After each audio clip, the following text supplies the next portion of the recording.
Good morning, good afternoon, good evening, everybody. Welcome back into the Dragon's Den. And just a quick heads up, I'm not outputting the music, I don't believe. So if you're not hearing the sound during the front or the beginning intro, there's a reason. And that's because I've had people submit DCMA against that music, and I don't know why. So I need to get with Solar and figure out what may be going on there or find different music. So for right now, just to prevent anything when I port stuff over to, well, and I have a feeling that it's because I'm now able to be monetized that people are doing that to me because nobody's done it on any of my previous videos. And it seems to be like AI generated, and it's just more of a pain in the butt to fight it with YouTube. So welcome back in, everybody. Let me see, who all do we have here? We've got Chris 2. Welcome on in, my friend. Glendon, Mr. Wizix, E. Moore, Sparks on Tap. Hey, how's it going?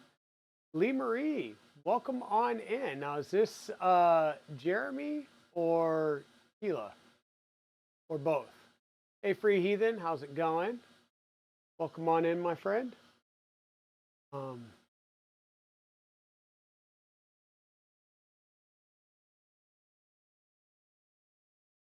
you'll be seeing me soon, you think? Are you taking a trip kind of northeast? So, yeah, any excuse not to give you a share of those advertising dollars. Yeah. So when there's one of those there, it's not a, let me rephrase that. It's not a copyright strike. It's a demonetization for the stream. And it's weird because they're only tripping on like, because that's a looping playing thing, and they're only keying on like 30 seconds. It's I don't know why. It's annoying as all get out, and yeah. So real fast, I'm going to try one more time to get a job going over here.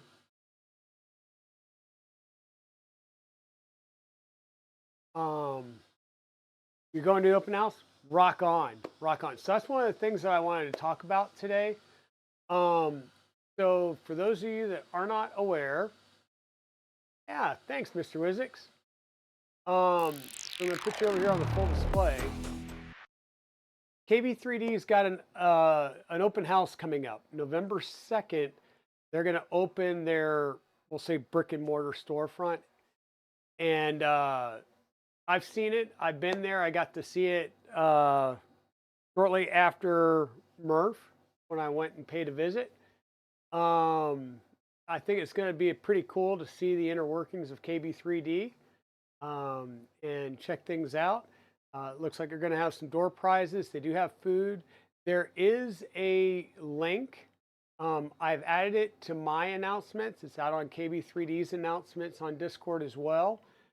They want you to go and fill out a form, and that's really just to try and figure out how many people are coming so they know how much food to get, right? So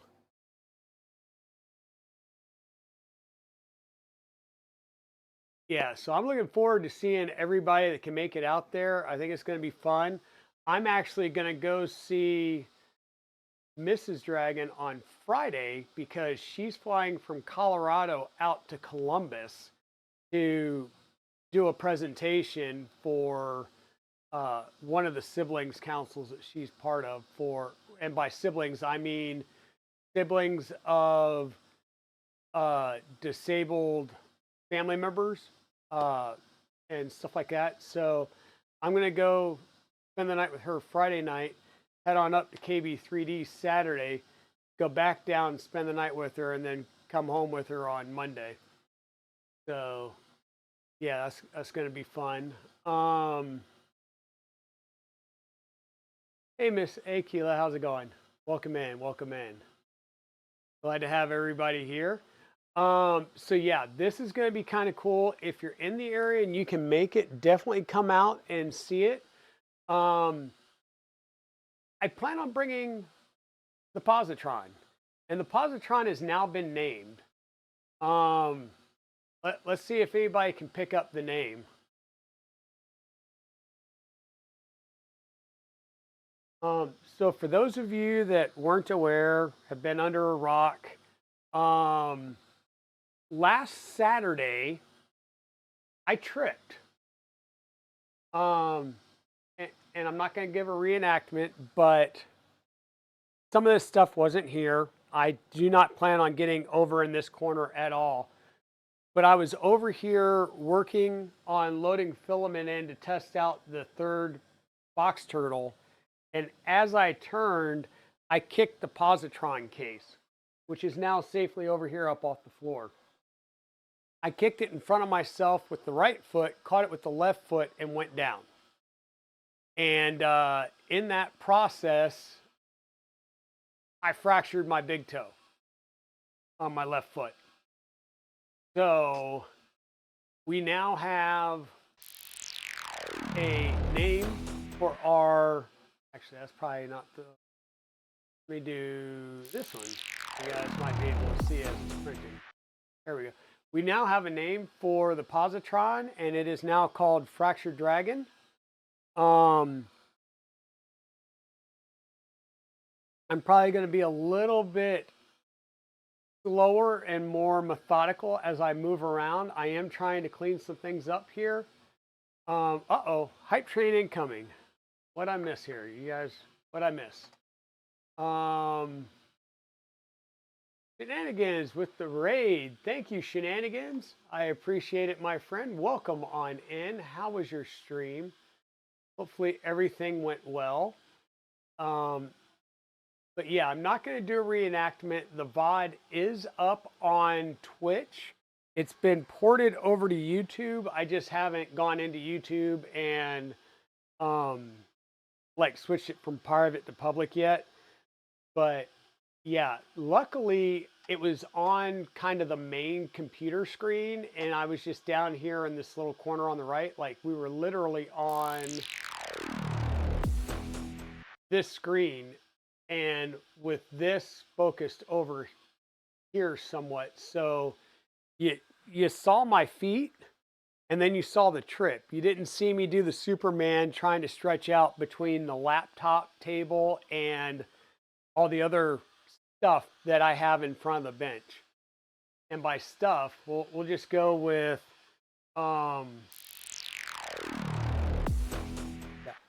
dragon's den needs to be cleaned up some.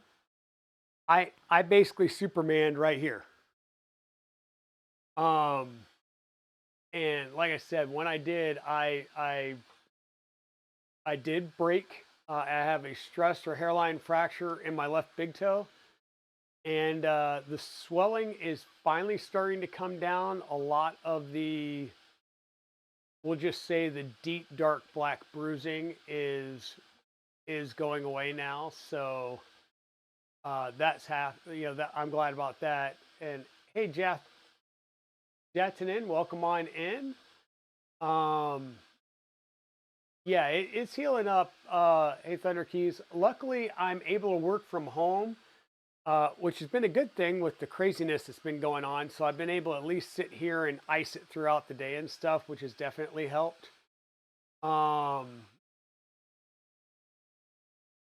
Yeah, that's true. I didn't leave it on a plane or in the airport and walk away from a briefcase, which I'm sure they loved because they were like, holy crap, there's this box.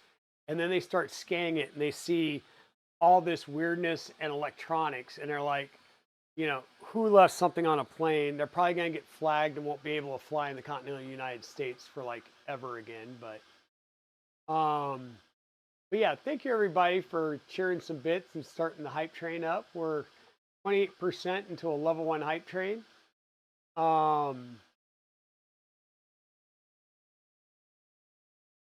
Welcome on in, Cruising Girl. How are you today?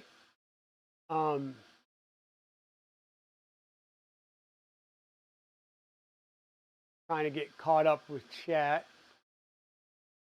Yeah, I wonder if they got involved as well, because like I said, there's this little case, and all of a sudden they go and look it up, and then they're probably going to grab it, they'll scan it, and then everybody starts freaking out. Um, and I'll tell you what, and thank you, Cruising Girl, for the heal up fast. I have okay, so now we've got effects. See, Twitch is making so many changes to things in the chat and stuff. Thank you for doing that effect. That's really cool. I haven't seen that before. I did see something about on Twitch right now. And I don't know if it's for everybody or if I was just one of the select few that got this, but for when you resub or when you gift subs, what am I thinking of? You can, and I'm not sure if you get turbo for Discord, or there's something that Twitch is running. I'll leave it at that. I don't guess they know who left it, but I wish they would track it down already. Haven't had much luck yet. Yeah, they may have destroyed it already. Thank you for the follow, Whimsy Crafting.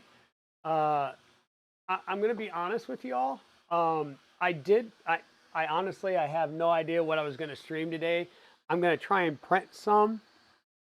I have been getting some failures on these. So right before stream, I did go through and verify bed level again. I've cleaned the build plate multiple times.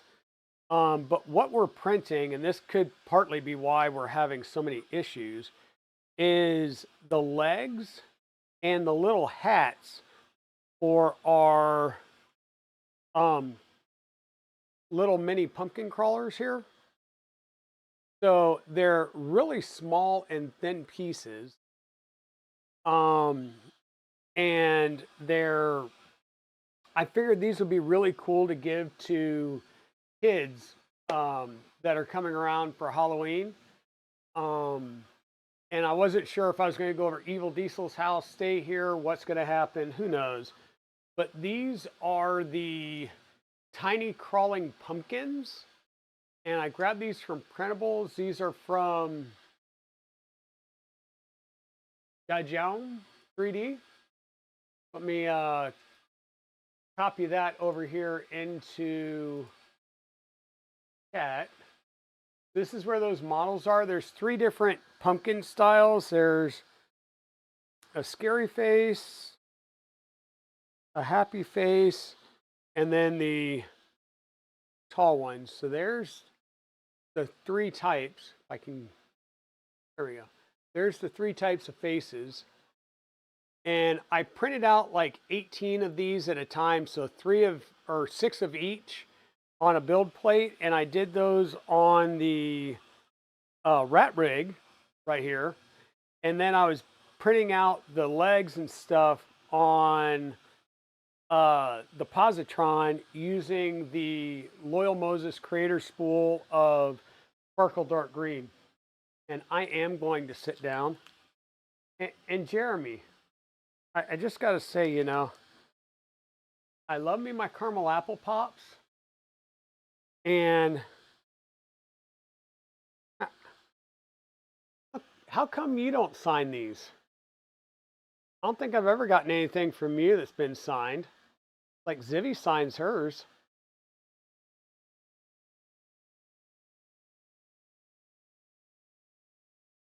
But I have gotten a couple of recent packages. This is, of course, from West 3D.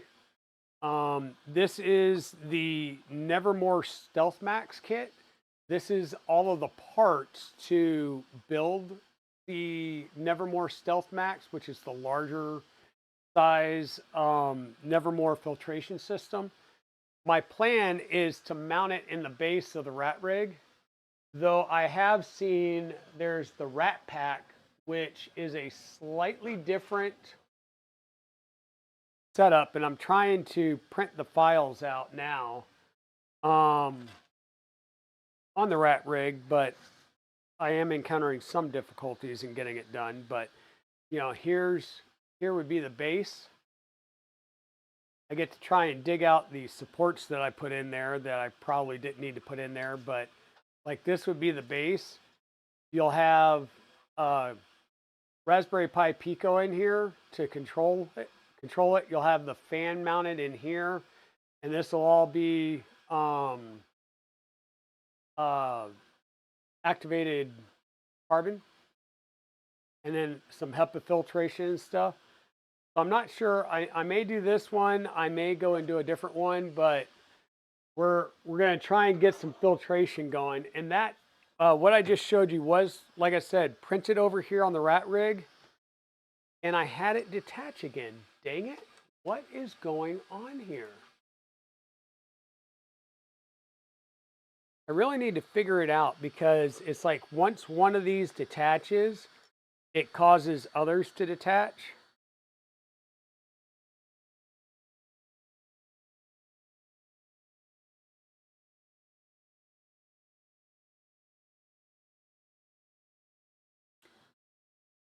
That's really weird. All right, I'll have to play around with it some more.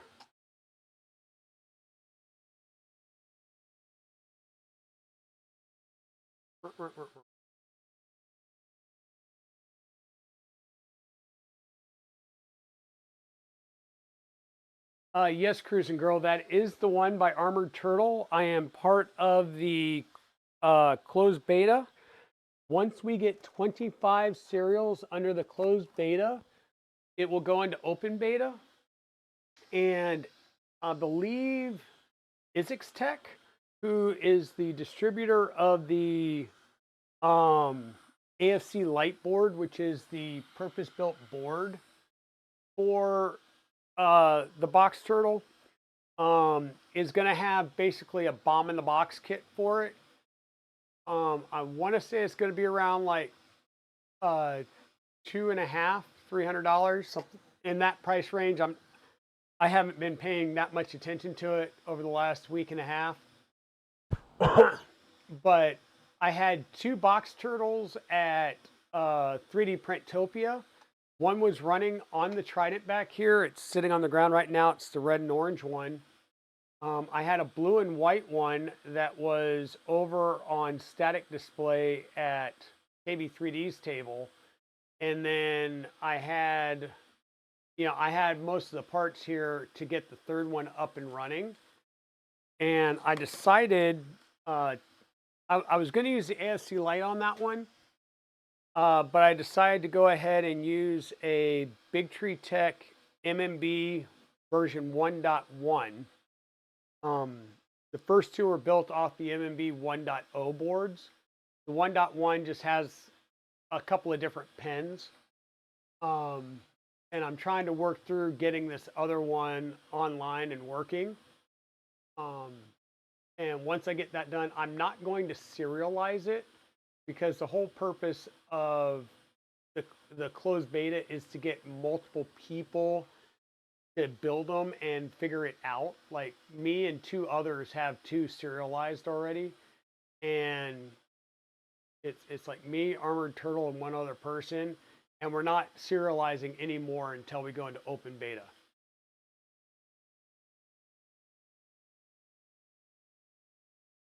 Oh, awesome, Mr. Wizix. Yeah, if you want to get to the files now, you can go out to Armored Turtle's Patreon and join his Patreon, or make a one-time donation, and you can get the bomb. And then from there, you can go out to his Discord, join the Discord, and as long as you can say, hey, I've ordered everything, let's go ahead, give me the files, and you can get the files and start printing. Hey, Nomad, welcome on in. So Nomad, I've encountered a problem, and I don't think it's mechanical. I'm printing these little legs. So it's probably the fact that I'm printing small things, right? They're small. They're really not thick or big. And I keep knocking one off.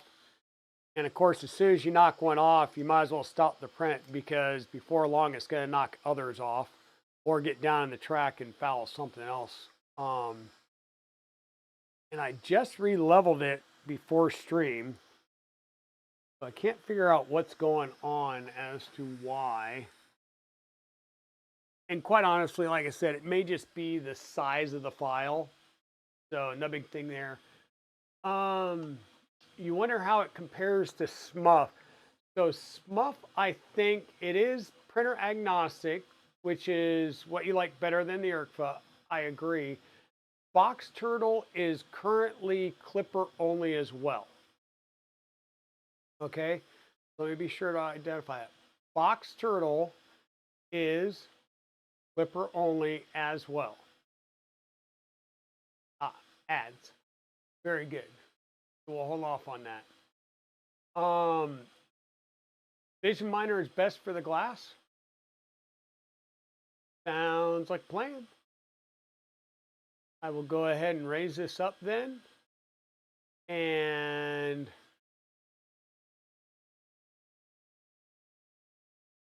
get that crap off. Because I happen to have Vision Miner. In fact, there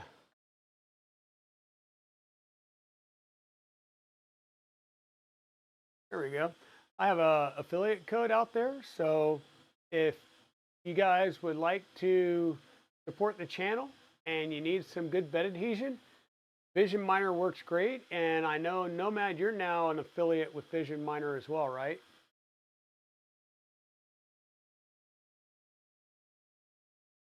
Yeah, and they say Vision Miner, you need to, when you're doing high temp filaments like ABS, ASA, polycarbonate, stuff like that, you want to do Vision Miner between every print. I will tell you this, I don't. I put it on and run until I have another adhesion issue, and then I'll add more. But on PLA, they say it can go, I think, like anywhere from 25 to 30 prints before you need to do any reapply. Okay, Cruising Girl. So I was saying, yes, SMUF is more firmware agnostic. Yeah, I want to say it, not printer agnostic, but firmware agnostic. It's more along the lines of the MMU3 in design style, or MMU2. So more like the Prusa MMU or the older style IRCFAs.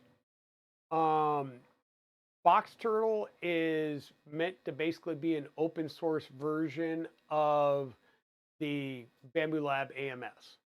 And because of that, it works with any clipper printer that you have access to the host. Okay, I gotta say that you have access to the host. Cannot run it on a Bamboo printer. You can't run it on a K1, and I'm going to say unless you have jailbroken it. So if you can get access to the underlying host, because you have to load Python modules, right? That you got to load the Python modules and then add some config files. So that's the big thing there. And yes, Box Turtle will be compatible with Positron. Positron is Clipper. It is open source, to my knowledge. Nomad, check me if I'm wrong here, but it comes fully loaded. But it's also fully there. So you can still get in and make any change, just like on a Voron or anything like that. It's just pre-built.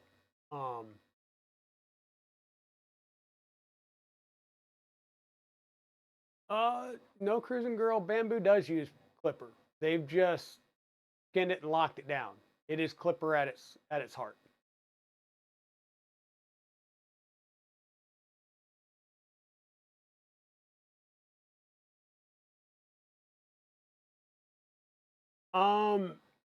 Creality didn't copy Box Turtle. Creality copied the AMS. Like, if you go out and look, when one of the times when Sam Prentice was in China within the last year, he has made a comment of, he got a first look at Creality's uh, upcoming, I think they're calling it the CMS Creality Management, or I don't know, CFS Creality Filament System, something. But yeah,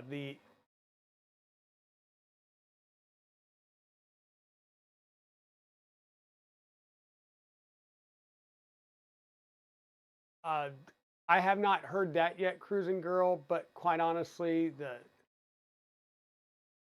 my brain has been so scattered over the last week. And by the way, if you see me checking my phone, that is because if something pops off at work, I may have to immediately stop stream. Um, we've had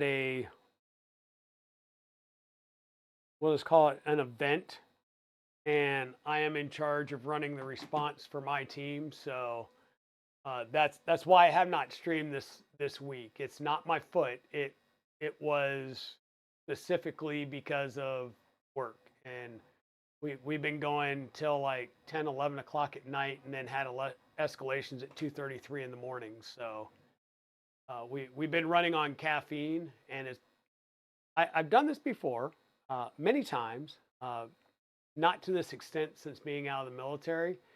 It's kind of good, you know. It did supercharge me, but then again, I'm sitting here going, I now understand why I got out of the military, so I don't have to deal with this crap anymore. The other thing is Box Turtle is going to be compatible, like I said, with a Clipper printer, and that includes single tool head, IDEX, or multi-tool head like stealth changer, tap changer, and you can put one or more on each of those. Yeah, Timor, there you go. Quite honestly, I made a comment to Chris right in front of my wife at 3D Printopia and said, "Hey, Chris, I know you've hired a couple people lately.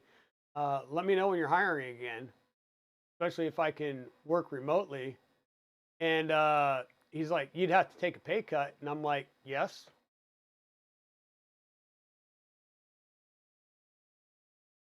yes." And you see me wearing a West 3D shirt today. That is because, and I was trying to set up the link right before stream because I still haven't. This whole work stuff got in the way of life lately. Um, but I am now an affiliate with West 3D. So we've got KB3D hookup. We've got West 3D hookup.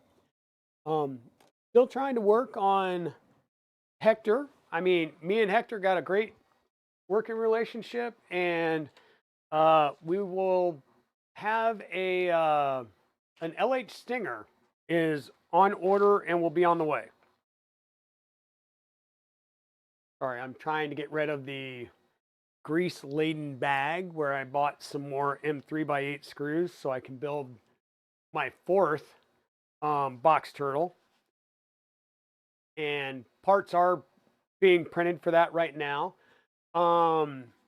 So yeah, more codes. I will say the code is Digital Dragon 72, all caps.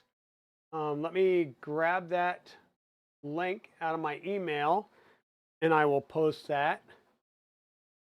Like I said, I was trying to get the code and stuff set up, but I just hadn't had time. So much stuff has been going on. But we do have the LH Stinger on order. We will be getting a Baby Belt Pro kit once they come in. I believe that is an LDO based kit. So we will be building a Baby Belt Pro. I have built numerous baby belts, and before I start getting into we get them built, and before I even start to get into the software side of things, I find out there's a new revision that's made several changes to parts. So I'm like, ugh. So I built it like 4 times. And at this point, I'm like, okay, timeout, stop. I know kits are coming. So I will, I talked with Hector and I'm going to get a kit that I can build here on stream. We'll have an LH Stinger. We've got the stuff to do the Stealth Max for the rat rig. What else? What else? What else? We're gonna have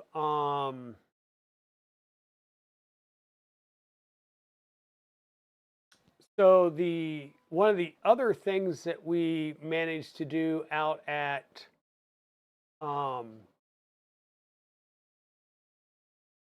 sorry, trying to multitask, and like I said, my brain's semi-fried at the moment, so give me 1 second here because multitasking is not working.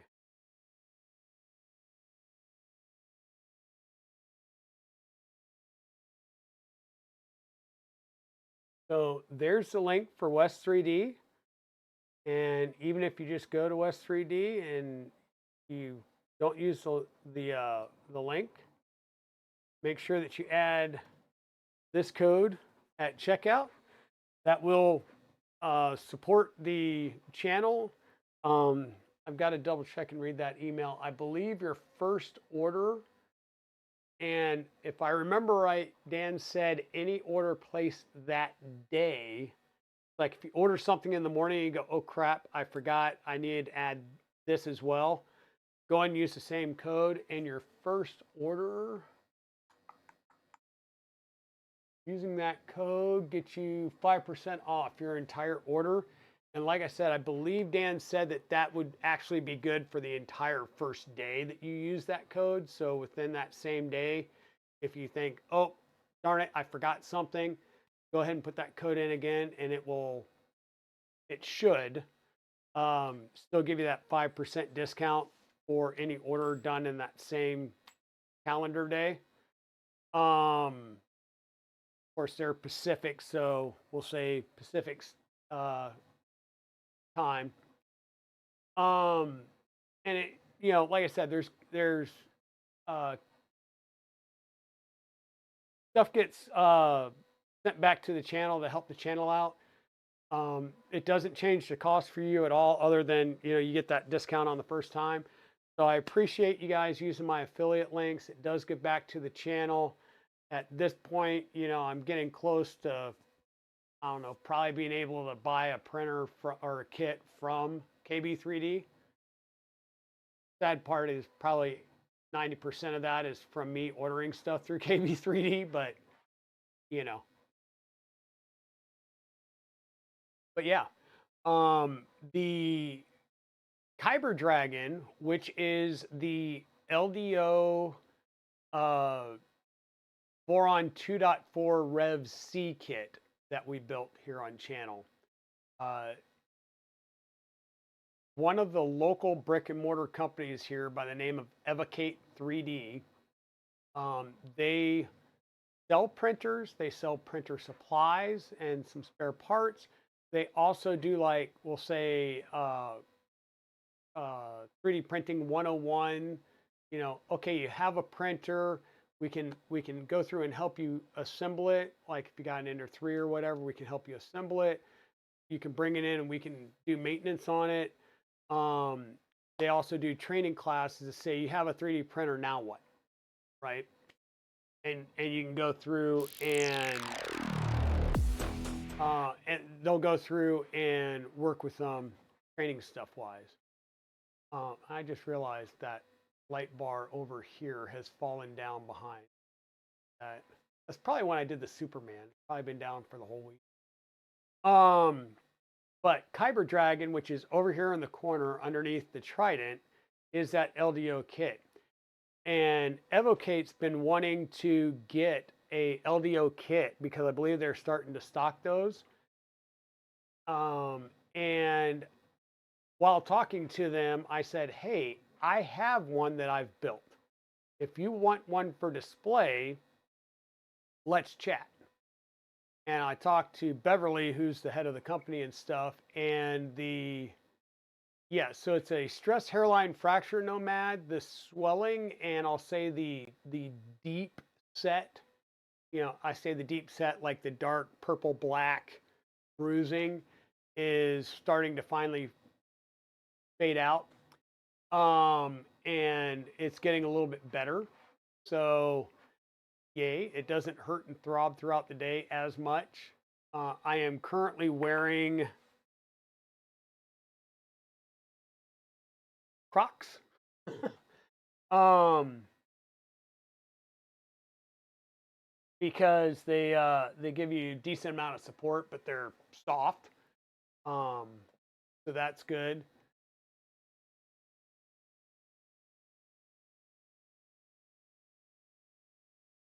Yeah, the blood, sweat, and tears has already been there. Some swear words have been there.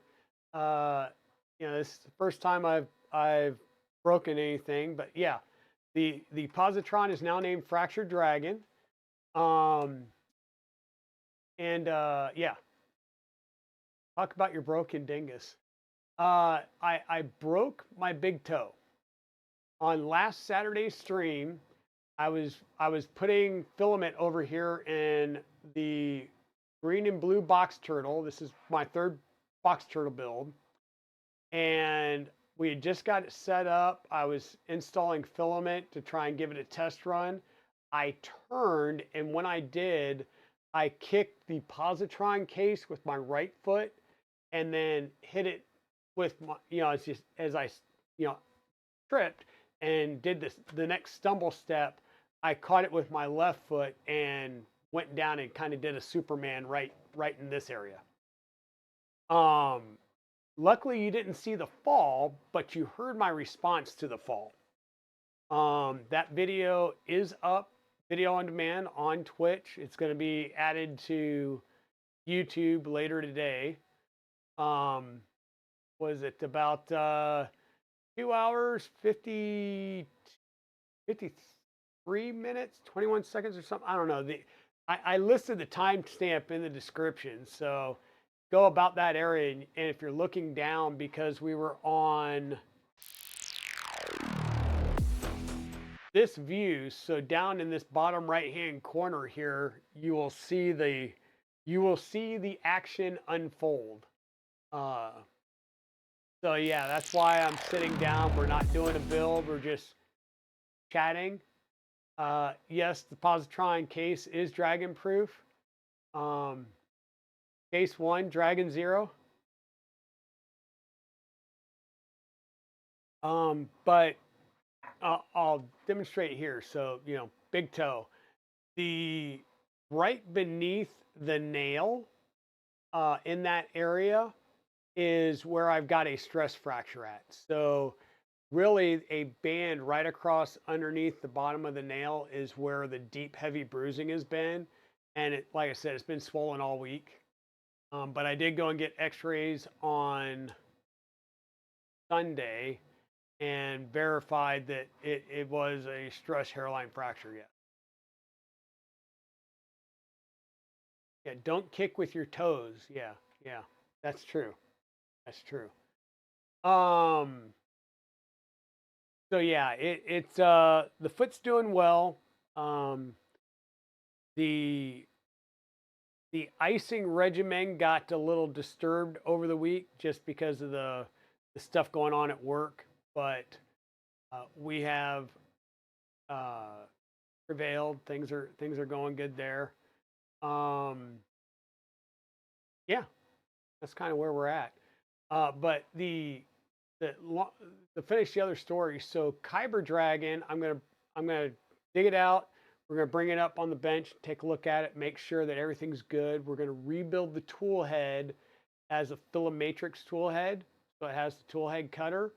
We're gonna build a box turtle in the same color scheme. So for those of you that may not remember, go out to YouTube. There is a build series for Kyber Dragon. This is the LDO 2.4 Rev C kit. It is a purple frame with orange and black printed parts. So for the box turtle, because I don't have a purple frame, um, I'm I'm going with the Masumi uh, black anodized frame, because I did order 3 Masumi ones after I had the saw incident and deep bruised my hand not too long ago. The new saw did come in, by the way. It's a 14-inch cold cut metal saw, so dedicated saw for that. So that's good. I'm going to use kind of keep the standard of black trays, black for the TPU wheels, and then I'm going to be printing the parts in orange and purple. So the black's going to be basically the frame, the TPU, and the trays, and then everything else will be orange and purple. So it'll kind of go with the standard color scheme. So I did go out and buy some more filament to make sure I had the same colors that I use for the printed parts here. So they should color match pretty closely. I mean, batches a year plus apart. So, but yep, I'm doing good. I'm hobbling around. Last night we had a leadership team dinner uh, downtown Raleigh. I did go out for that. Uh, Hobbled my way around through that, which was nice. It was I think I'm going to try and pronounce this right. A Laotian, so Laos food. Um, Very good. I was, yeah, impressed. Very, very good food. Um, had a little bit of spice to it, which was nice. So they didn't like Americanize it, where they drop the spice down. It was very good. Like something I've got. I'm going to go back again. Even if Mrs. Dragon doesn't like it, I'll go back again. Um, but yeah, so that's kind of what we got going on. Like I said, I'm printing out parts for the we'll say the 4th box turtle, which will be the one that is going to go on this one. By the time we get it over to Evocate, we should be in open beta anyhow. There will be signage at Evocate for this build, just like you see that I have the signage at shows and stuff, as well as for the box turtle. I'll be going out to the Armored Turtle sites and Discords. Um, and yeah, hopefully I can get some more local exposure that way. I need to talk to them. I don't think they do in-house builds. Like I said, they do maintenance, but I don't think they do like, hey, if you want a kit but you don't want to build it, so I may be able to pick up some side gigs that way as well. And they are also a reseller for EPAX 3D. So if you all aren't familiar with EPAX 3D, they are another local company. And they primarily got their start with dental resin printing, and they now print, or they're now making filament. And they had a lot of new filaments out at 3D Printopia. They are they are massively expanding their line of color and stuff, and this stuff is really, really good. And as you can see, they're plastic spools. These work great in AMS, and they work great in box turtle. In fact, what I did was I went out at the show. I didn't take any filaments for the box turtle. And at the show, as we were setting up Friday, I told them, I was like, I'm going to need these 4 colors in the morning. If you can set them aside as you're opening up. And I went in Saturday morning before the show started, got those 4 colors from them, and got box turtle printing the box turtle maker coins.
Yeah, we're back.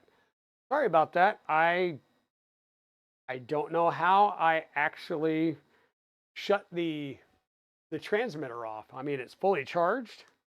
I just happened to lean just the right way that held the button down and shut it off. Um, Thank you for the follow, Nico. Um, but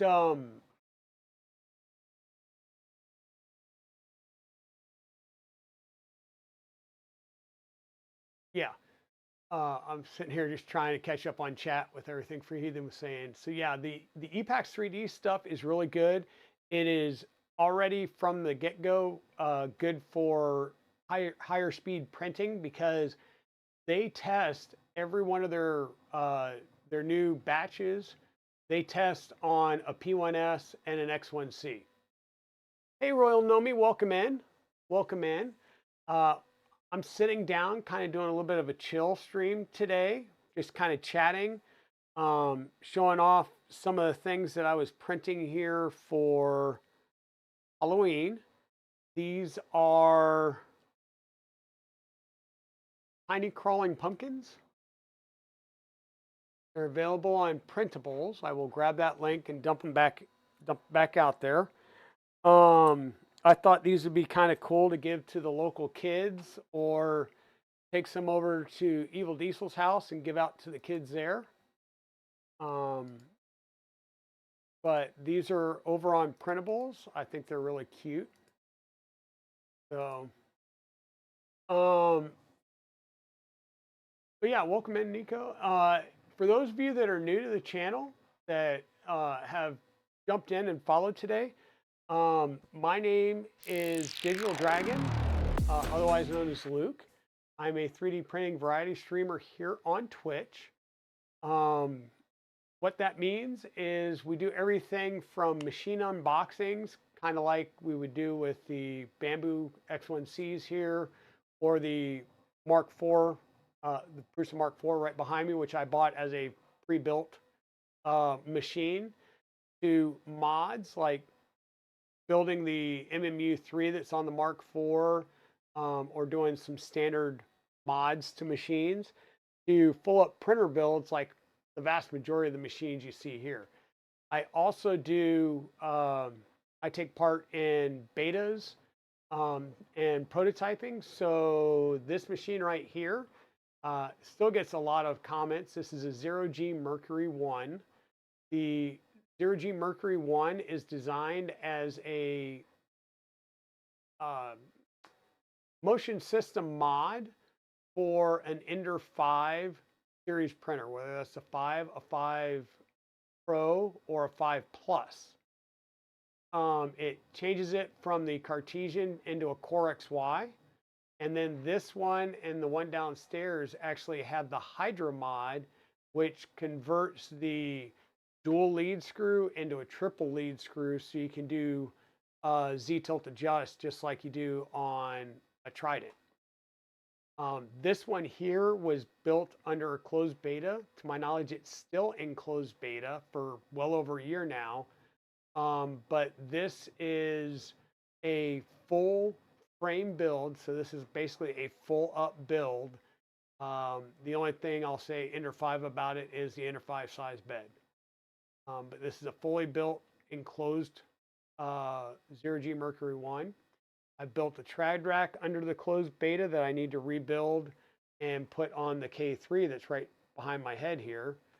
I'm working with Betas in their beta program and testing out several items right now in some of the printers behind me. And yeah, Box Turtle, doing that one. That's the one everybody's hyped over right now. So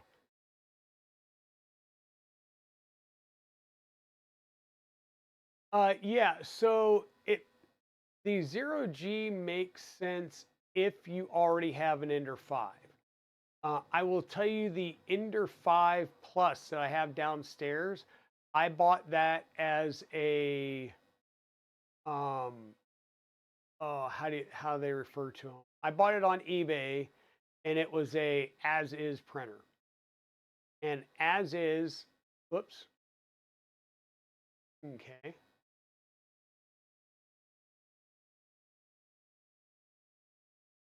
See if we can't solve the problem.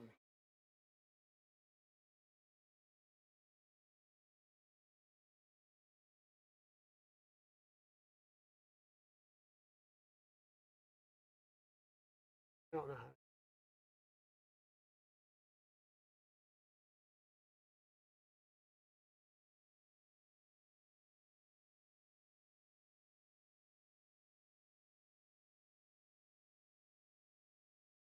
There we go. That's what.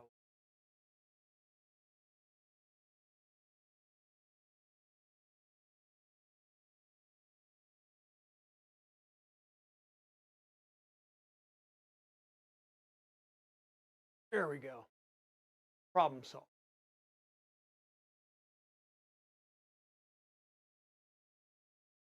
Or at least we'll be after this next ad break.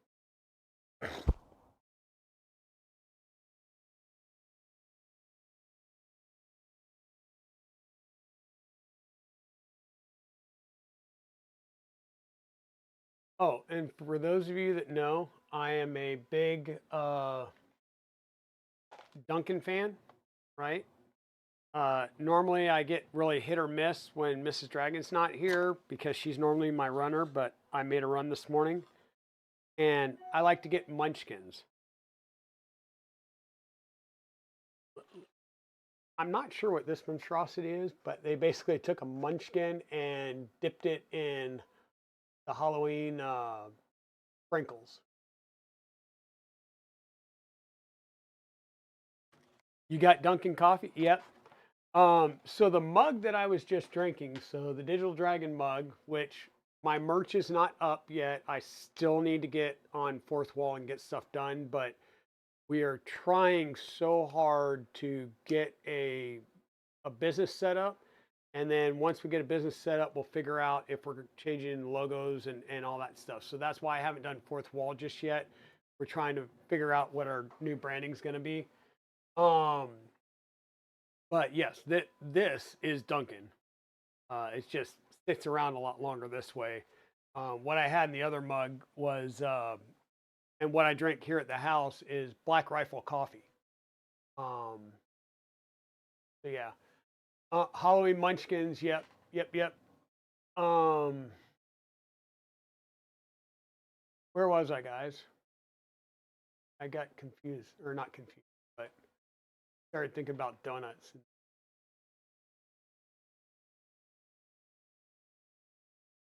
Cruising Girl. So Krispy Kreme are fresh. Um, I like both, but I got to be careful with Krispy Kreme. Yeah, it's only good hot. I'll say the glazed donuts at Krispy Kreme, boom, done. Like you're you're golden right there. Get them fresh off where they're actually using like the wooden sticks to drag them straight off of the production line. Oh, awesome. Um, like the filled donuts and stuff like that, I kind of do prefer Dunkin'. Coffee wise, either one. I mean, I'm Air Force, right? I'm retired Air Force, enlisted. I can drink. I'll drink just about any coffee. If I'm saying that coffee is crap, I mean it's bad. And I've had some hole in the wall, uh, truck stop, way off the beaten path, gas station. Like, I'm not even sure if the water's clean, much less the coffee. But yeah, that type of stuff. And the only place that I've really, I'll say, bashed the coffee, which got a little bit better this year, was Aberdeen Coffee. Because last year at 3D Printopia, when we went out there with KB3D, when I say we, me and Evil Diesel, went out to Aberdeen with KB3D Chris. Um, oh my God. Like, I wanted to pour it in a glass and hold the glass up to the light to see if I could see through it. It was warm. I'm not even gonna say it's hot. It was like warm, dirty water. It was horrific. We still drank it because we needed whatever chance of caffeine we could get. So we still drank it while we ate breakfast, and then we immediately hit Dunkin'. Like there's 3 Dunkins on the way to uh, 3D Printopia, so we definitely went to Dunkin'. And speaking of which, I'm still going to call out somebody at the Fabrico booth. I don't know who, but they did a heinous, heinous crime. Um, Saturday morning, I had a fresh, full cup of coffee, and we had sat it down while we were talking to somebody there before the show. And I walked off and left it. And when I got up to my table, I realized it. I sent Miss Dragon back down. She was asking around, and they were like, "It's over there." And it already had a bunch of filament boxes and stuff chucked on the top of it. But they threw a full cup of Dunkin' coffee that had my name on it, not Digital Dragon, but Luke. And they didn't know which, well, who's Luke? Who's Luke? And I'm like, really? Like, so they threw a full cup of coffee away. That hurt in my soul. But oh dear God, no, no, I cannot do McCafe. That McDonald's McCafe. So I drink like black coffee with sweet and low. That's it. Um, I will do some other stuff. Well, let me rephrase it. I used to do some other stuff, but every time I try and get, like something from Starbucks that, is like a mocha or whatever, my stomach goes in full revolt. So I've had a gastric bypass and it doesn't like it. So,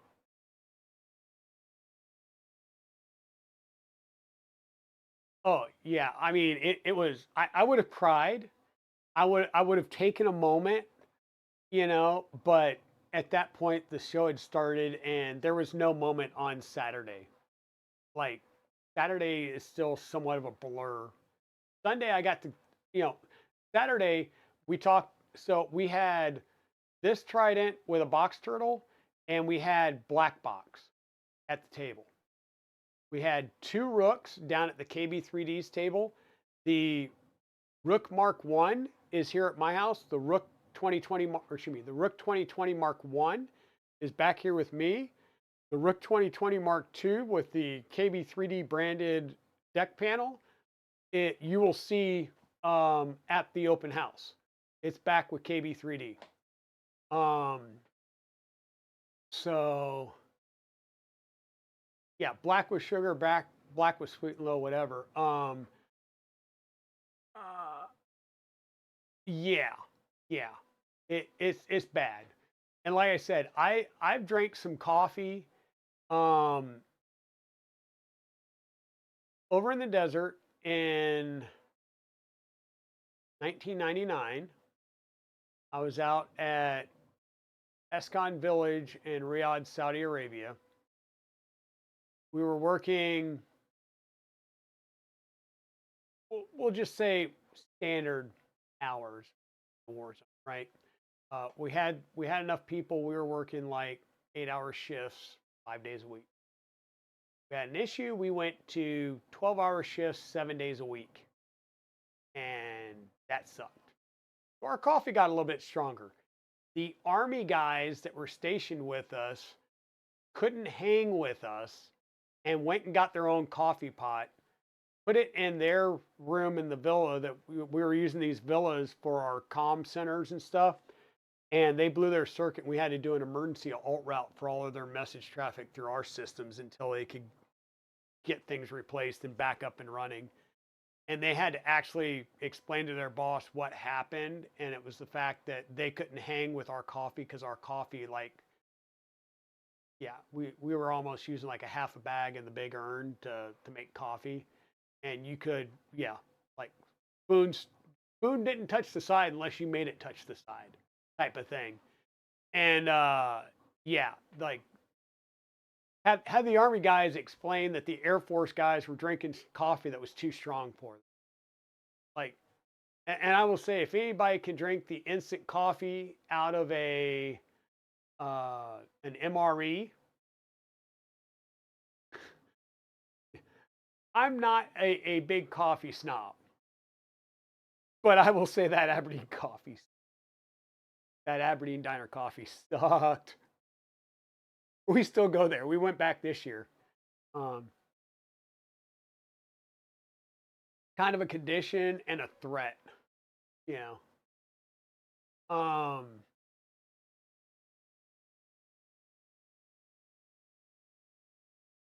oh yeah,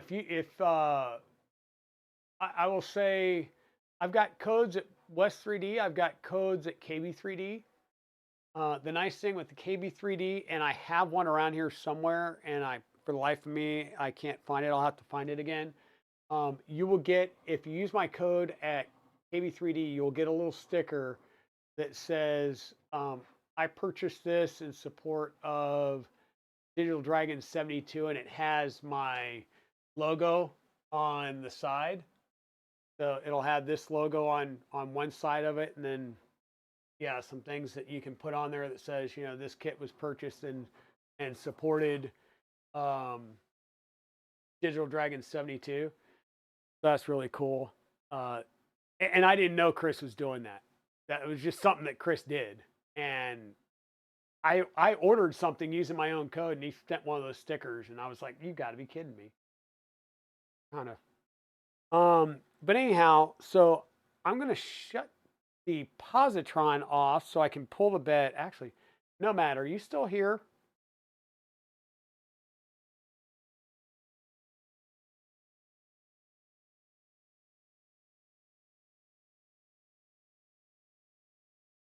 Not seeing him.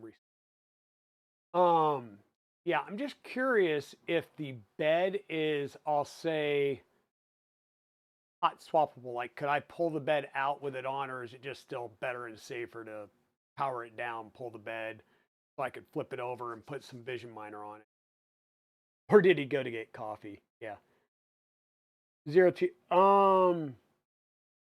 Yeah, they might be waiting for a restock from LVO. That's probably what's going on. We're just all waiting for a restock to hit. I'll be quite honest with you. KB3D first because they're closer to me. I'm on the East Coast, so I kind of go KB3D, Fabrico, and then West 3D just because West 3D is on the West Coast and it just physically takes longer to get over here. That's normally what I do, but I just kind of make the circuit. And if you ever hear me refer to the triad, that's the triad to me is what is KB3D, West 3D, and Fabrico. That's kind of like the triad. Um, so I will say that I have some inside information, and yes, there will be kits for the box turtle. Like I said, Isaac Tech is going to have kind of like a bomb in a box kit, and they are working with some people um, who are big in the kit realm, and they were very excited about box turtle.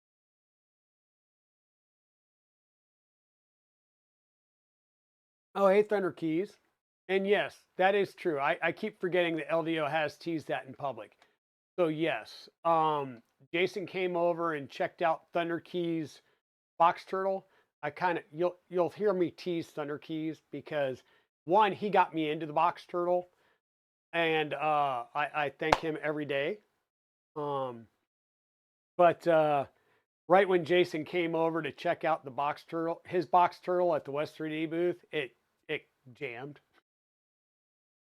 So I tease him about that all the time. But yes, he is the one that has caused me to build 3 of these already, and a 4th one's actively printing right now, and the parts for the 4th one just showed up a couple days ago. And yes, so Rittenhouse, KB3D's 2 hours away, eh? KB3D has an open house on November 2nd. They are opening the doors for their first ever, we'll say, brick and mortar. So they are going to have a storefront. It is going to be open on November 2nd. I will be there. Fractured Dragon will be there. So yeah, I'm gonna be out there to support KB3D's open house. I want to see the digs. I saw it after they had first moved into the facility before it was all set up. So I'm curious to see how it's changed over time. But yes, November 2nd, which is a Saturday from 12 to 4. If you go out on Discord, I don't know because I haven't clicked this yet. Yes, there you go. There is a form. They're asking you to fill out the form. And this is just to know how much food to get. So, yeah, definitely come check out KB3D if you're close or you want to make a weekend of it.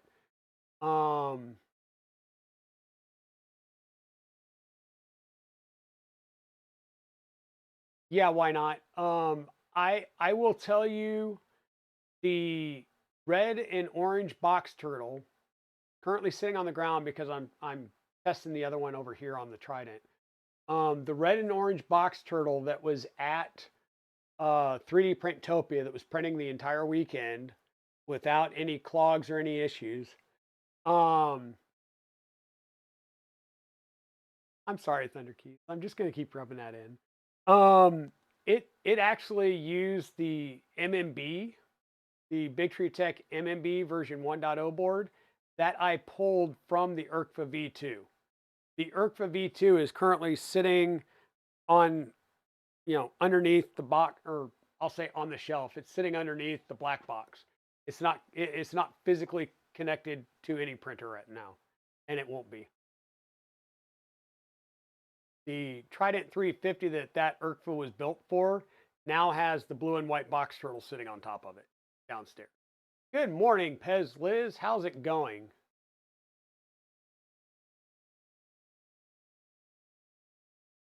We're enjoying our morning liquid breakfast, which in this case is a Premier Protein cinnamon roll cake. I did make a Dunkin' run this morning, so I do have Dunkin' coffee. I just put it in my Yeti mug to keep it warm. Proof positive that I went to Dunkin' is right there. We got our munchkins. So got that going for us. We've been kind of doing a lazy chill stream, just because and chatting because I'm still trying to be careful with that foot. The swelling has come down. For those of you that are joining in that weren't aware, last weekend while I was putting filament in this box turtle, I tripped over the Pelican case for the Positron and kind of did the Superman layout between my streaming bench here and the bench behind me. Luckily, it was not on this camera view, so you didn't see me do the. But I did break. I did do a stress fracture, hairline fracture of my left big toe, so I've been nursing that all week.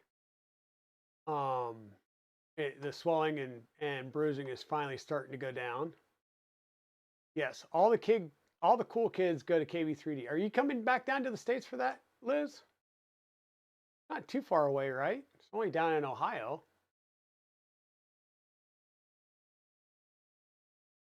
You know what you do, Rittenhouse? You bring the wife with you. You make a day trip, maybe spend the night in a hotel and let her, that way she can go shopping and you can go shopping.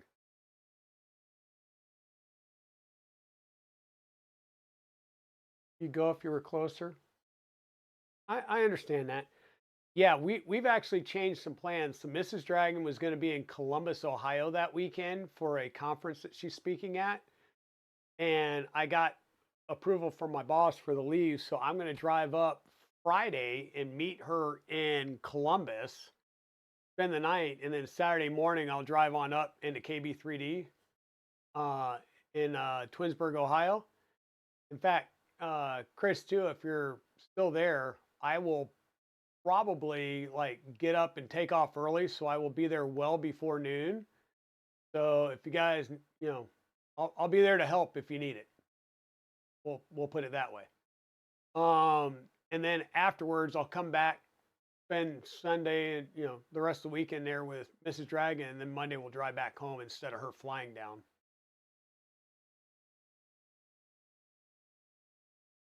That'll be nice. Um, Sorry, I'm gonna check the work thing real fast.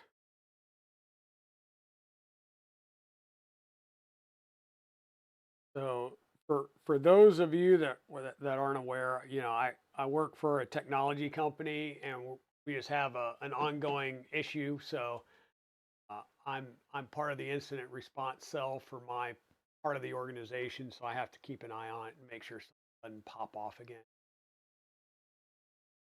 Your micro center is in Columbus. Awesome. So we've now got a micro center. My closest micro center was up in Fairfax, Virginia, which meant normally I would go to my brother's house in Fredericksburg.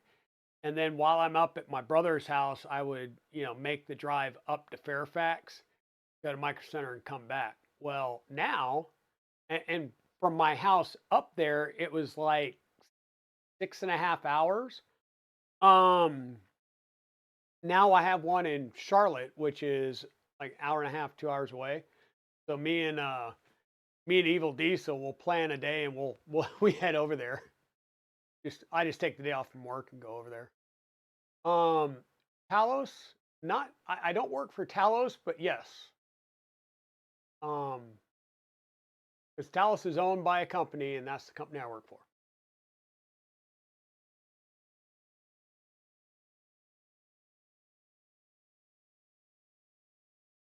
Um, but yeah, I like Micro Center. In fact, the last time we went out to Micro Center, um I bought some upgrades for this streaming computer, and speaking of which, some more came in. So I've got so basically what I did was I upped my memory from 32 gigs to 64 gigs, and then I um I upped the processor to the fastest processor that'll work on the motherboard I have. So about the only other thing I can do now is I can go up to 128 gig of memory, and I can, the rest of it's just video card and stuff like that. But I'm running an air cooler, and it runs quite often. So I now have a all-in-one. This is a Corsair refurbished all-in-one 120 millimeter size liquid cooler. So it goes into the rear exhaust fan. If this doesn't work, then I'm gonna give this over to Evil Diesel for his daughter's computer, and I'll get a bigger one because I bought a case that will allow me. The reason I got this one instead of a bigger one is this is the only one that fits in my current case. And I just said, the hell with it. They had a sale, and I got a bigger case that'll let me do up to like the 360. Um, More fans to go in there. All of it RGB, so more lights. The other thing that came in, and I still want to beat the crap out of my mailman because he likes to put things in the mailbox that he can put in, but I can't get out because of the lip that's around the door. We have the little kiosk mailbox in our neighborhood. But whoa, I got a bunch of parts here from Luke's lab. And these parts are the takeoff tool head. So I'm going to throw Modbot under the bus here because he's the one that did a video on the takeoff that just kind of caught my eye. But these are all CNC aluminum. I believe they're CNC aluminum. They might actually be 3D printed metal parts. Let me look at this again. No, these are 3D printed metal parts, right? So we've got the fan ducts, the mounting plate, and by mounting plate, that's the top plate for the extruder. And then this is the, give me a second. Who says a dragon can't learn?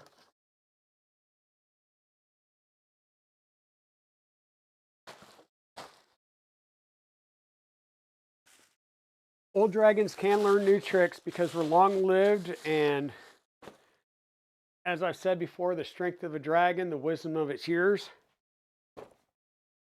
Let's get tripping hazards out of the way and come park our butt back down.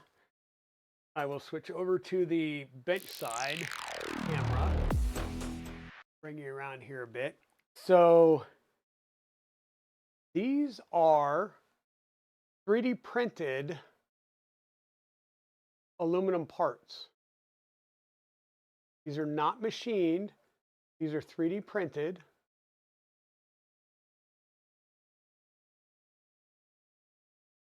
And so this is the mount side. So this will go onto your MGN 12 rail. This way. So this will mount to your MGN 12 rail. Your fans will slide underneath the rail. You'll have your fans underneath here. Your 3D printed fan duct goes up, it goes underneath. You have a cable management part on the print here because this mounts a beacon probe. And yep, you got it, Otter's Danger Den. This is to mount a tube. And this mounts a tube, so X, Y, definitely not on this machine, but this will mount a tube on a Voron, a 0G Mercury. And my thought is I'm going to use this to mount the tube on the 0G Mercury 1 based on the Inner 5 Plus that sits downstairs. Partly because all of my Vorons are going to have box turtle. And there's no, I guess I probably could, because the plate here, this plate will go on top.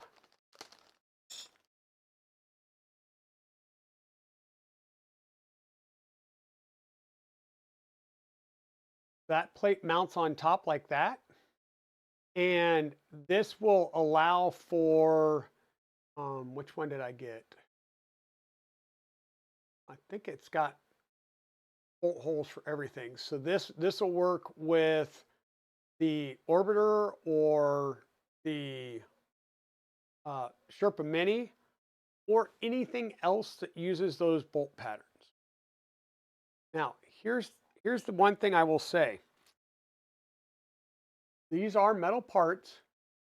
Not a single one of the holes have been tapped, because it does cost extra to have them tapped. And based on the cost, I said, the hell with that. I can tap some screw holes myself.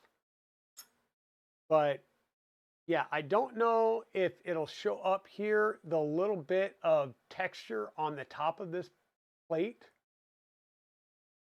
But you can definitely tell the orientation it was printed in was, of course, like this.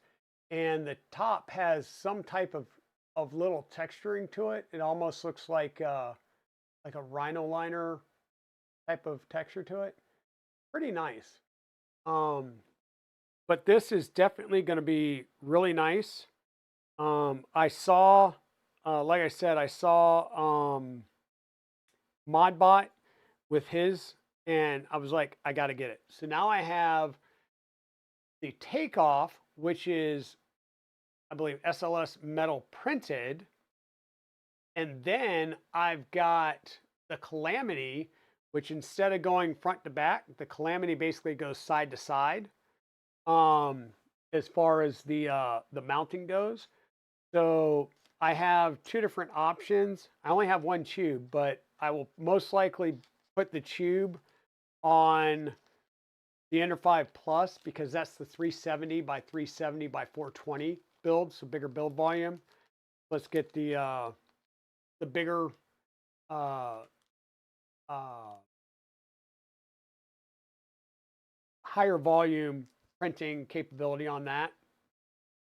And then the Calamity I can use and probably get another tube and uh, possibly put it on one of the other Vorons. Or I actually have mounts, thank you to Poity, for mounting the tube on the Annex Engineering K3. So let's think about that. The Annex Engineering K3 right here, right? It's already got a Rapido 2 ultra high flow, running a Beacon H probe, right? Could you imagine swapping a few things out and putting a tube on there with a 180 build volume? I mean, it already screams and it prints well. It printed all of the polycarbonate carbon fiber parts for Black Box here. So I've got some decisions. I will get another tube down the road. I have seen some tubes that made me very happy at 3D Printopia. I'm excited about the future. The only thing that I'm not excited about is like a tube's like 200 and something dollars. But sometime in the near future, I may also wind up building, I say near future, a late winter project, maybe either a 500 size rat rig or a stable bot. We'll see. I've got to really think about it, but that's going to come after we get the business stood up because that is going to be a business expense. There are some things in the works that me and Evil Diesel are thinking of. So, spraying off a tray of those jack-o'-lanterns. Oh yeah, glow in the dark for the legs or even the pumpkins. I did glow in the dark ghost, and no, it wasn't the boob ghost, but it was some glow in the dark ghost and some glow in the dark Flexi Factory skeleton astronauts, and the kids loved them last year. Loved them because I had them sitting under a bright light, so they were charging for a couple of days, and then at nighttime we kept them in the back of the car with the hatchback up, so they actually were glowing and people could see them. Yeah, be careful if you're doing the legs. These legs, I cannot stress enough. These are these are super duper thin and fairly small. So be careful if when you're printing these. Just be aware and make sure that they're a little bit older kids that hopefully know not to put these and use them as toys. But yeah, that's the other thing. If you're 3D printing toys to give out, make sure that they are age appropriate, and things like this that have small pieces that could come out. Uh, make sure that the parents are aware, because especially young kids, small kids with candy, anything and everything is going into their mouth. And if one of these legs happen to be in there and pop off and they grab it and throw it in their mouth, it could be a bad thing. So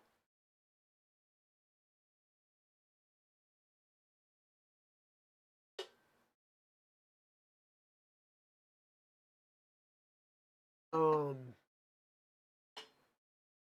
yeah, and glow in the dark is very um abrasive just because of the material that's used to do the glow in the dark.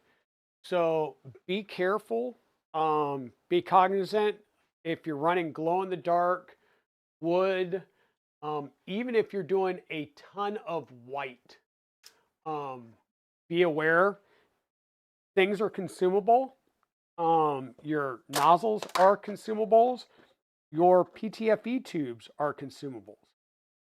And a lot of people don't realize it, but like I said, white is more abrasive than people think, especially in PLAs and stuff, because of the amount of, I think it's titanium and coloring that they have to put in it. It's got more um, additives. Yeah, it's got more additives in order to get that true white. So these are the side skirt. Oh, darn it. Go back to the bench side. So this is what the side skirts for the box turtle are going to look like. It's orange and purple.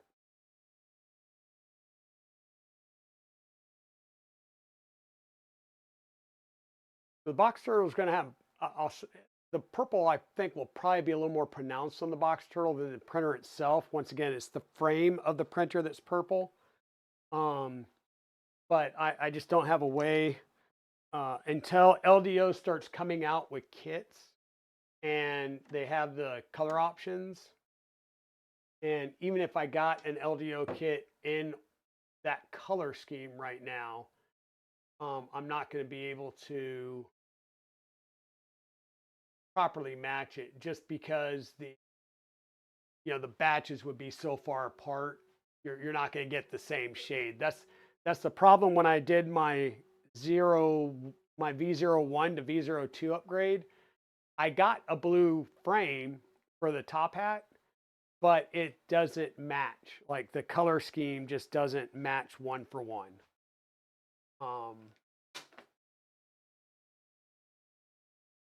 So I will say while we're sitting down here, I did want to shut this off.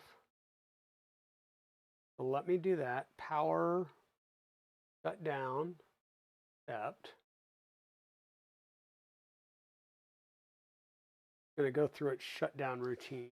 And the other thing I needed to do, this is for the box turtles. So these make the little filament inlets, and you can cut these tubes to whatever length you want. I just picked a length and said, that looks good.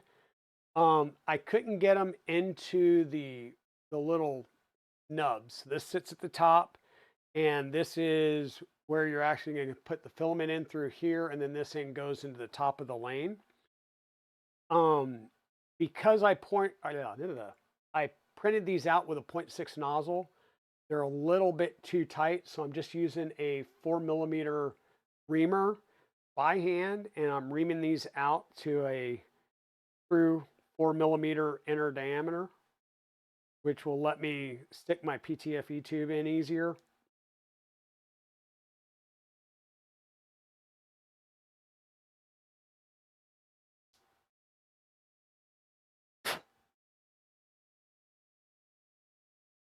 Just like that. So if I printed these with a 0.4 nozzle, I probably wouldn't have this issue right here. And I will tell you that the Trident 300 behind me, the Iron Dragon, after 3D Printtopia, I did switch it from a 0.6 to a 0.4 nozzle, which is why my barcodes weren't working at the show on the box turtle coins. That, and I was getting some gaps in the box turtle just because 0.6 isn't going to be able to get the detail. So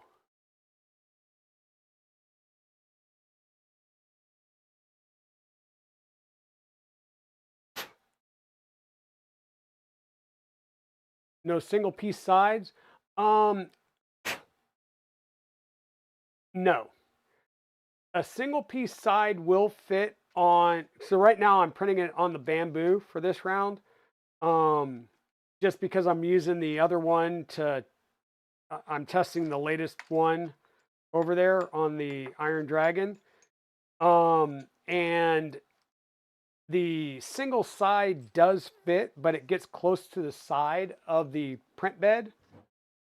And I wind up having more failures due to warping. So my decision was I'm just going to do the two-part sides and uh, the multi-part front and back. So they have created the single monolithic slab for the front and the sides, and I think for the back as well. But you have to have like a 350 print bed to do the front and back, and you can do it on a 300. But once again, unless you've got an edge-to-edge heater and you let it soak for a while, it's not going. You're more you're more prone to warp on the ends.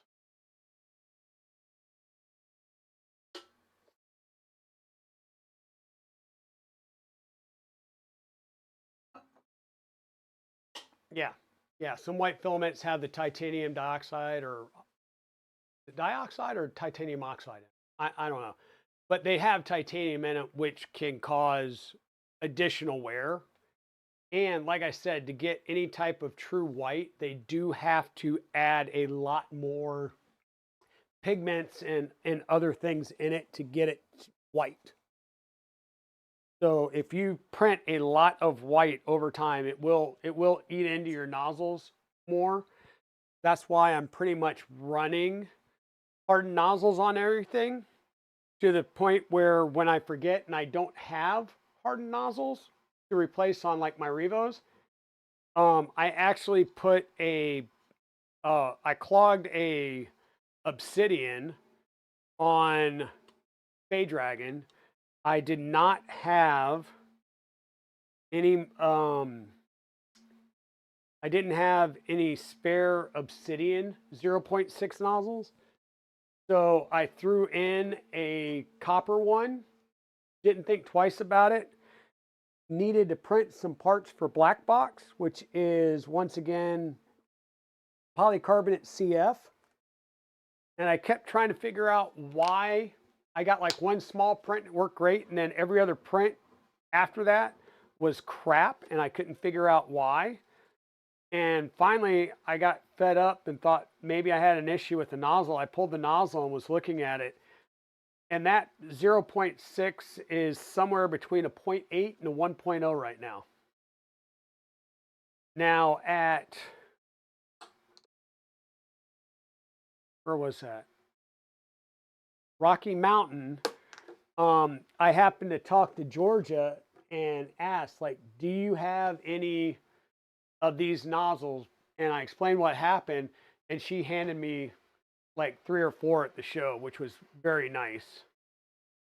E3D is really, really cool like that. They always come prepared. The last couple of shows, though, I will say, is they have learned their lesson. Customs, for whatever reason, has been causing them whatever issues and problems. So they have left stock in the state, and I think they've left most of their boost stuff in the state. And like they've been selling through E3D and other resellers just because that way they don't have to worry about paying the state sales tax and doing all that stuff. Oh, it's got to pull. I'm like getting ready to cut it, and it's like, oh, pull here. Let's see how well that works. Surprisingly well. Now, surprisingly well, except, like, how the hell do you get the big bottle out through that? You're not. So,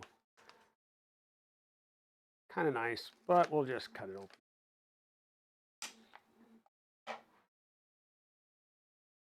So, we got the trial size that you can get at the shows. And then we get this is the 120 mil size. This is going to last you for a while. I've been using 2 of these since Rocky Mountain. So you don't need a huge amount. Do not need a huge amount. But like I said, I do have an affiliate code with Vision Miner. It should pop up on the timer in chat. You can do a slash Vision Miner, or not slash, a exclamation point Vision Miner in chat, and it will pop that up. Now you've got a little brush. I would say first use, just make sure and smack it off on your hand to get any loose ones off before you go to use it. It does not take much. I don't know how it'll work on bed or on glass, because this will be the first time I've used it on glass. But how they showed me at the show is just do an X and a circle. And then use your brush, and you're just going to paint it on and do it both directions.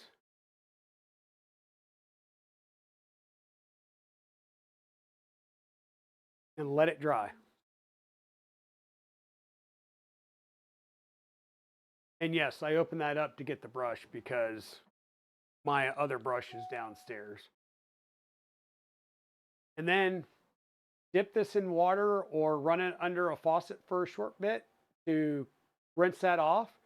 I believe somebody said if you don't dry it right away, you can put it back in, was it IPA, to loosen the bristles back up and then rinse it in water. I'm going to put you guys on mute real fast and hop on my way downstairs and rinse this out just so I don't mess this one up. So I will be right back, folks.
And I'm back. So yeah, ooh, deals on 3D printers, 5%. Oh, yeah, I didn't realize these were like cool coupon cards in there. Good thing I didn't just throw those away. Now it does need to air dry for a little bit, and this actually went on pretty well. I'll say it went on better than I normally have been putting this on, like textured beds and stuff, to ensure that I have good adhesion for certain prints. And it seems like it's harder to get a good flow pattern on it. Glass worked a lot better.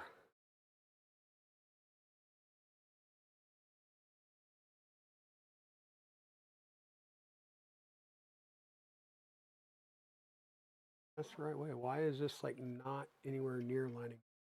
Oh, I didn't have it in there.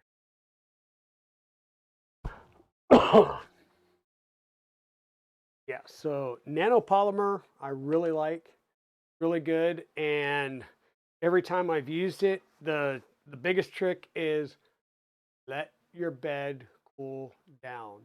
Don't try and pop it off hot. If you wait, it it'll pop off real easily.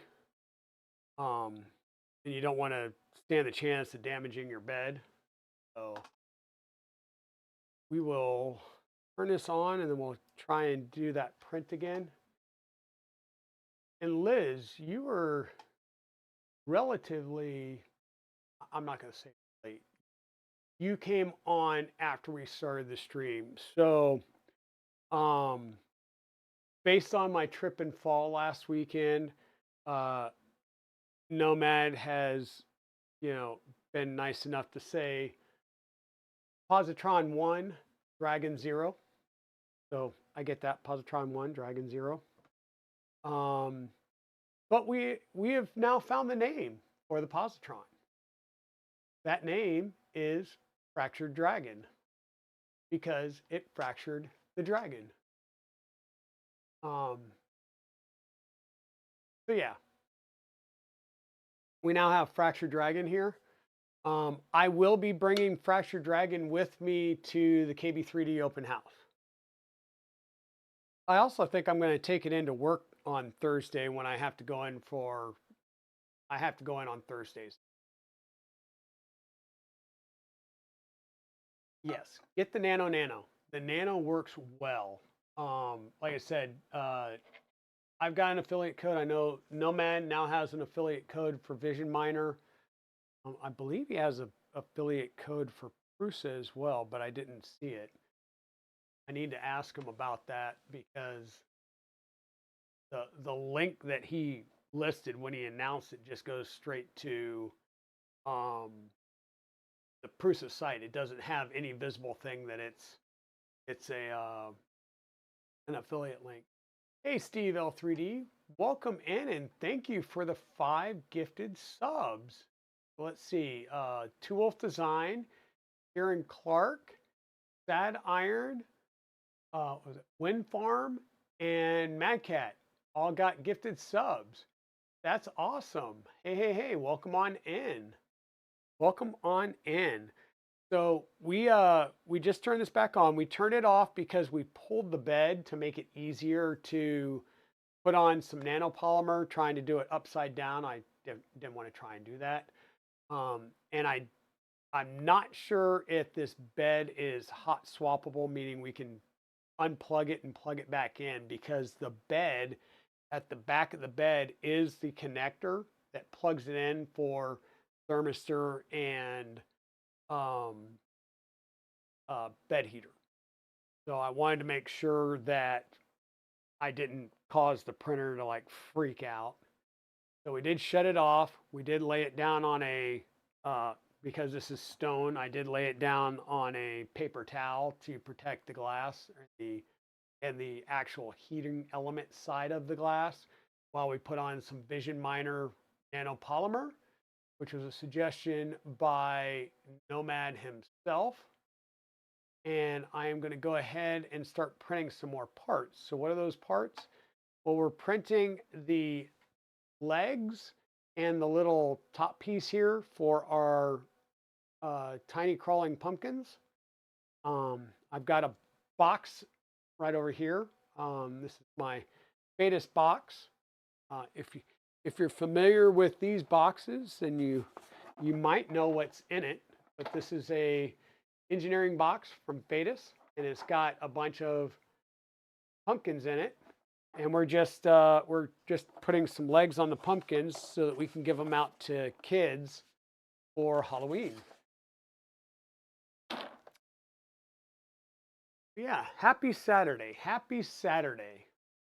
101, get the nano. Yep, there you go, Liz.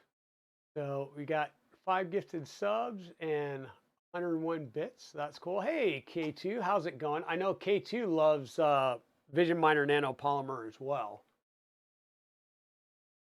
Like I said, I put it on the beds of my bamboos, and even though like I'll run it with ABS parts and stuff like that at higher temp, and it says to reapply it like after every print, I don't. I still run it for 10, 20 prints before I worry about reapplying it. But 6 legs there. Now I need to figure out. So basically, the legs are mirror images of each other. They will go in relatively the same way. Extra one, different one. And so the legs, I try and set it up so that the side that was printed on the glass bed is facing the back because that's the flat edge. The front edge has, I'll say, the texture to it. And these normally are easy enough to get in just by pushing to the side and then pushing down at the same time. It kind of gets it at a little bit of an angle. Be careful and don't grab the end of the leg because it will bend or snap the leg.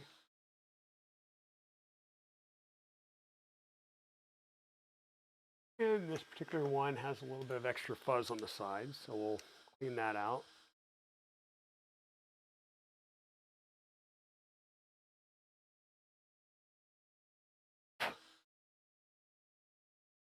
How's it going, K2? You're a nano addict?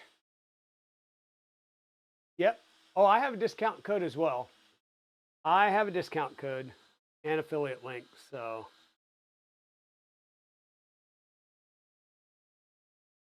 Yep.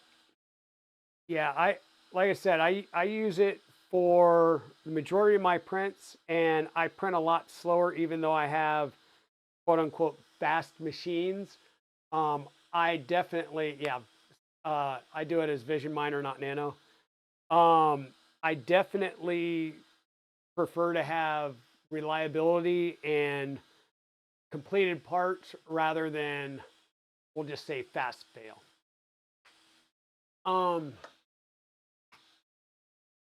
I thought I had the code already embedded there. Maybe I don't. I will have to go look that up. But it is an affiliate link, so it will at least give back to the channel some. So I will double check and look that up and make sure to update my command. I have to do the same thing for the West 3D. In fact, the West 3D command isn't set up yet at all. But we do have an affiliate code with KB3D. It's not a discount code, but it does give back to the channel, and you will get a really, really cool sticker from KB3D for supporting. And that's a little loose, so we may have to put, I'll verify the tops on here. Maybe I'll have to put a little bit of super glue on these because, once again, I don't want these popping off and little kids, eating them if I can help it. But we've just been chatting and chilling this morning. I'm still trying to make sure and rest my foot.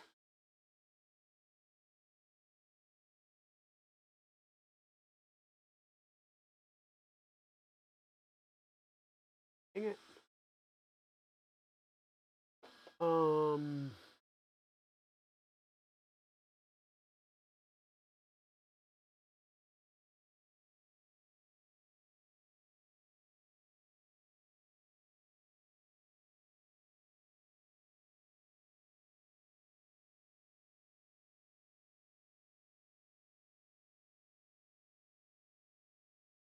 Come on now. Make me get one of the acupuncture needles. Darn it. Hey, Mrs. Dragon, how you doing? Uh-oh. So you ruined your brother's day. So was bowling called off, or did you do something that called off bowling? So Eagle is Mrs. Dragon's brother, so my brother-in-law. And he does Special Olympic bowling on Saturdays.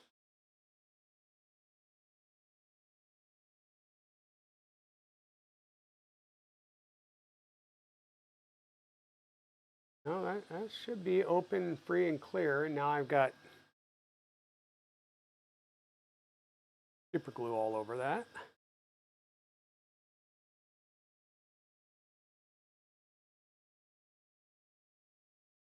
So, Mrs. Dragon, you'll be happy to know that I have been taking it easy. The swelling is down. A lot less swelling. There we go.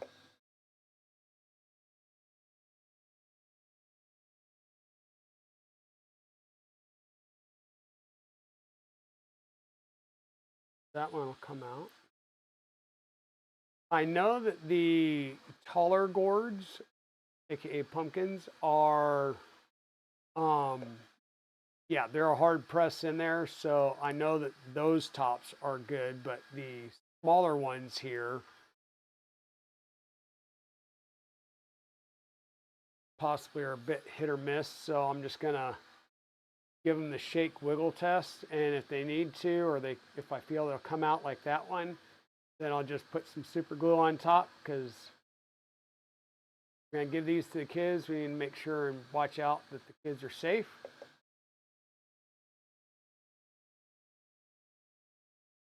Don't want to be responsible for choking hazards for the kids. Mrs. Dragon would be all kinds of mad at me for that.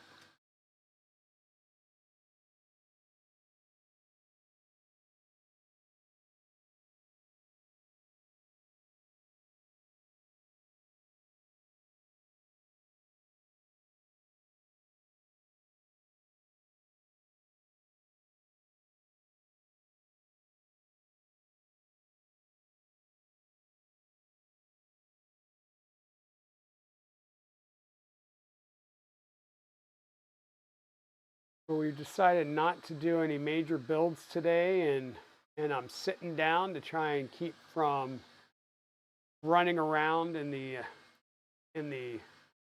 den here and reduce the chance of me tripping and falling again. So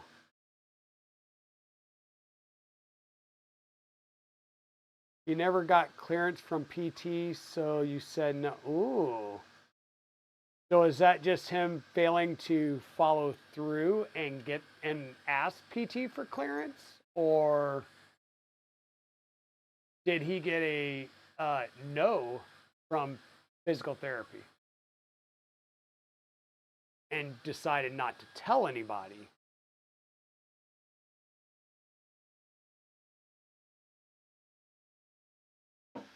See?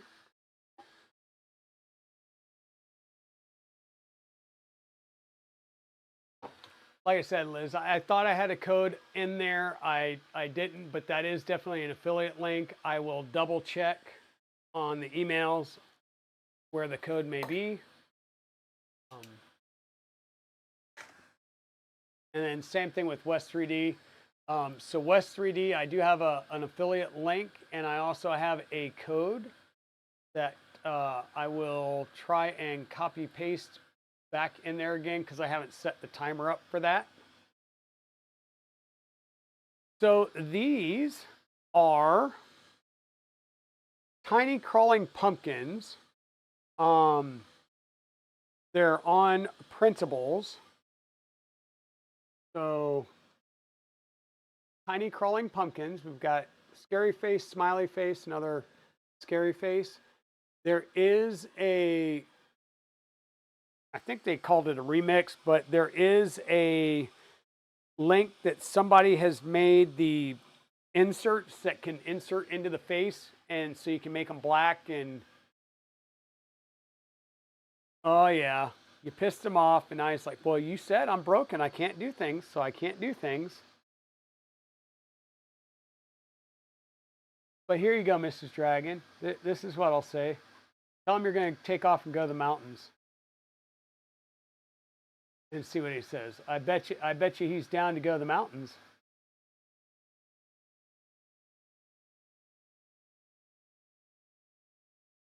Tell him you're going to go get a massage, go to the mountains, or get a pedicure, or all three, and I bet you he'll be down for those plans.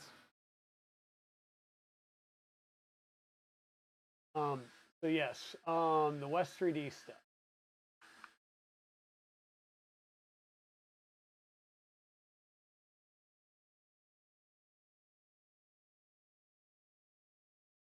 There is the West 3D link. That is the affiliate link. And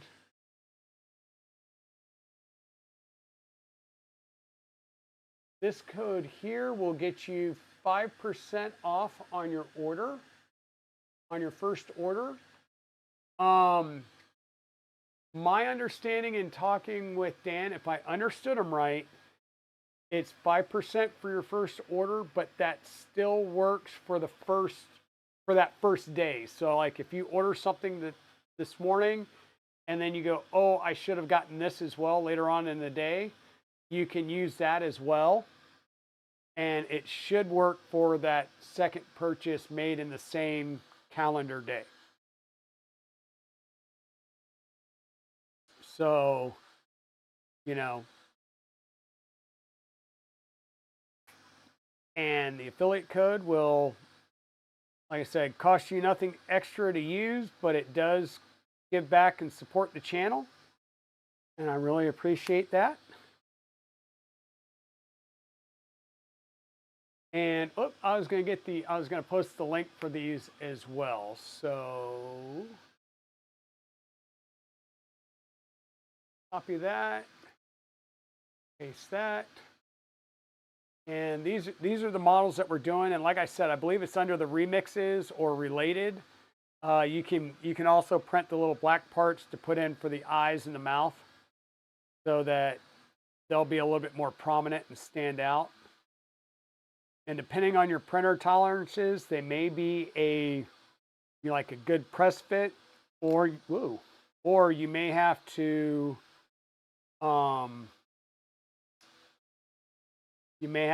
apply some super glue to make sure they're not going to come out. Because once again, these are kind of some smaller ones. Little kids will probably like them a lot. And we just want to make sure that little kids are protected from small object choking hazard.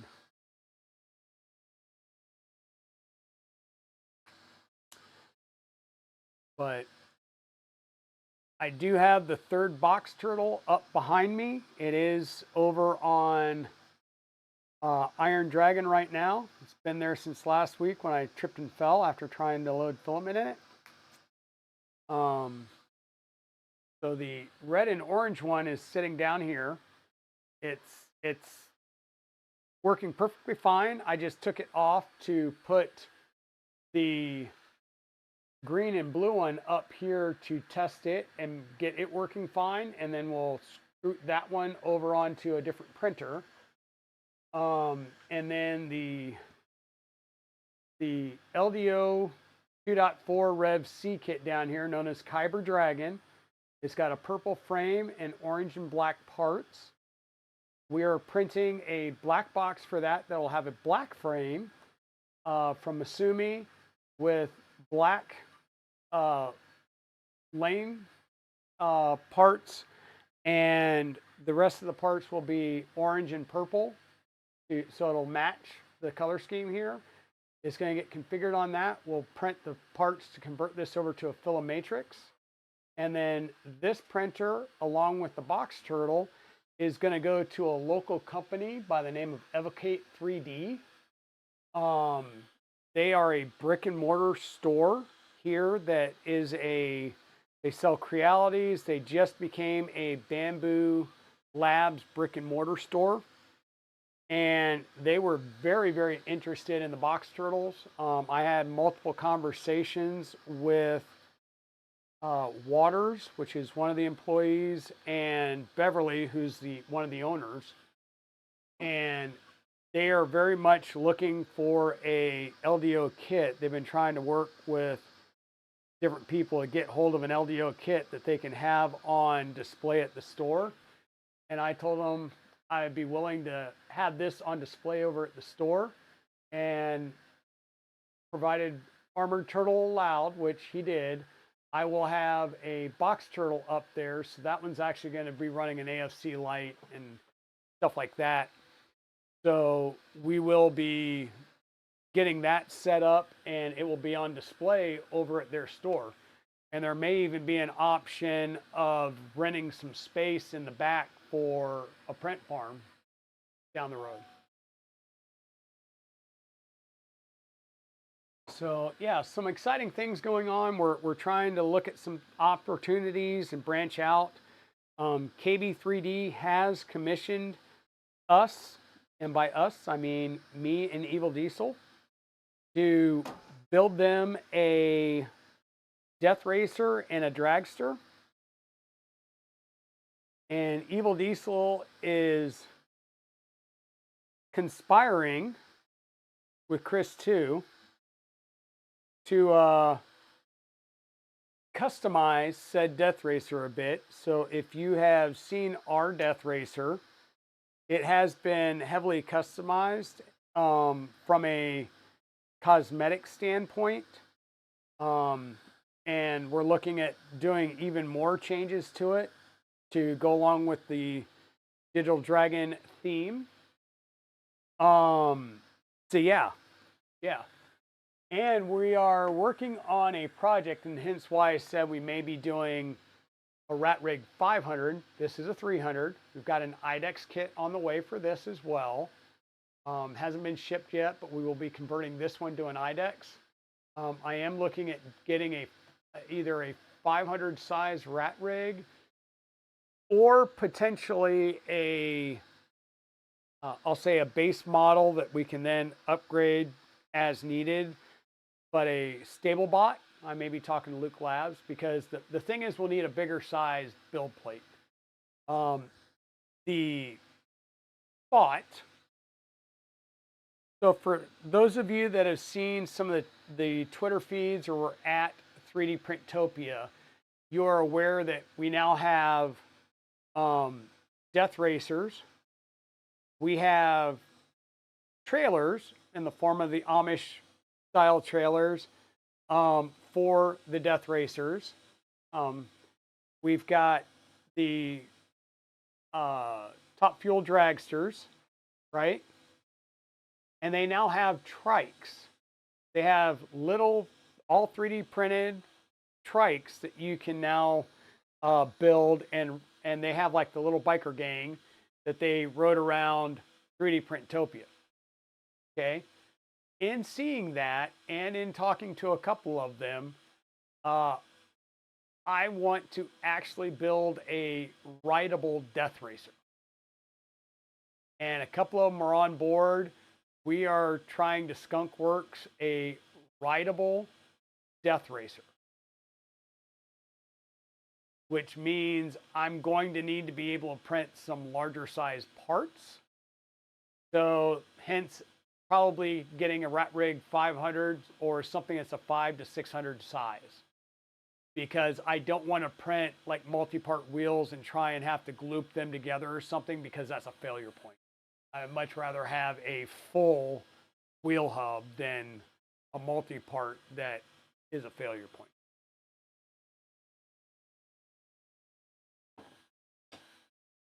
I said a ride-on Death Racer, and Evil Diesel immediately went to a ride-on Mechanim. Yes, I am an Ivan Miranda Patreon. I do have some of his files already downloaded. We've actually built one of the Ivan Miranda tanks, the smaller ones. I think it's the Mark IV or Mark V. That I need to finish. It's all done. I just need the brain, like the receiver. And then that's going to be hopefully going to Rocky Mountain with us.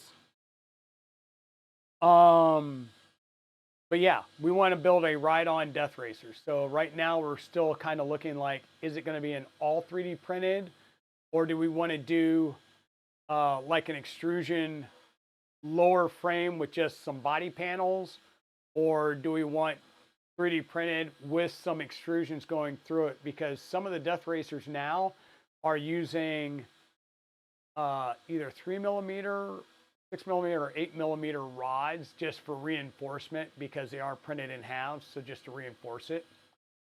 So that is one of the skunkwork projects. I don't know if it will go to Rocky Mountain, just because at that point I would most likely have to rent a trailer or a truck and drive out there. Um,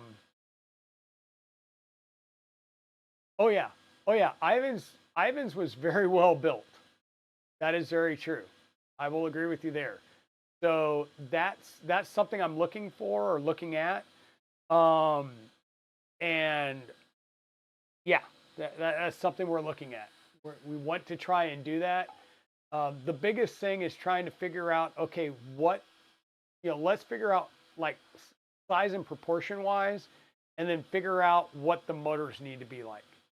So if you went with the traditional track, that is currently designed with two motors, one for each track. With the Mechanism, it's one motor for each wheel. And I think that might be a little bit easier to work with, because the each motor wouldn't have to be as big. If you're trying to drive a track on each one, the motors by default start getting bigger. But yeah, we're going to be looking at some stuff and trying to skunk work some things. And that will be built and will be like our company branded. Yeah. Like, so we're working on some stuff in the background. Uh, we're going to be doing some cool stuff here.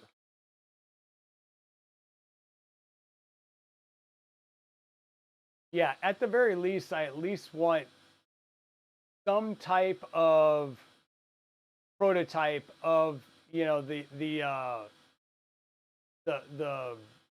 chassis movement system. I want a prototype of that we can start building off of.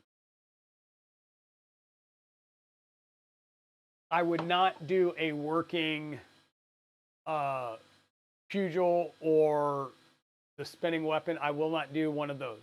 This is only going to be a display thing that we can ride around at the show. It at most, instead of doing like the bludger, I will do, I would do it with like a pool noodle. Like, I don't want anything that can hurt somebody, right?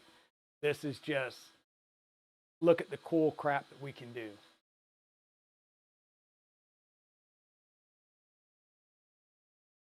Meanwhile, Mrs. Dragon's over there going, really? You're going to do what now? Yes, honey.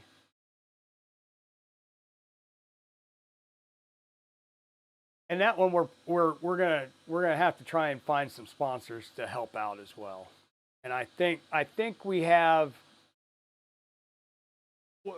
some people that are willing to get crazy with us, I think.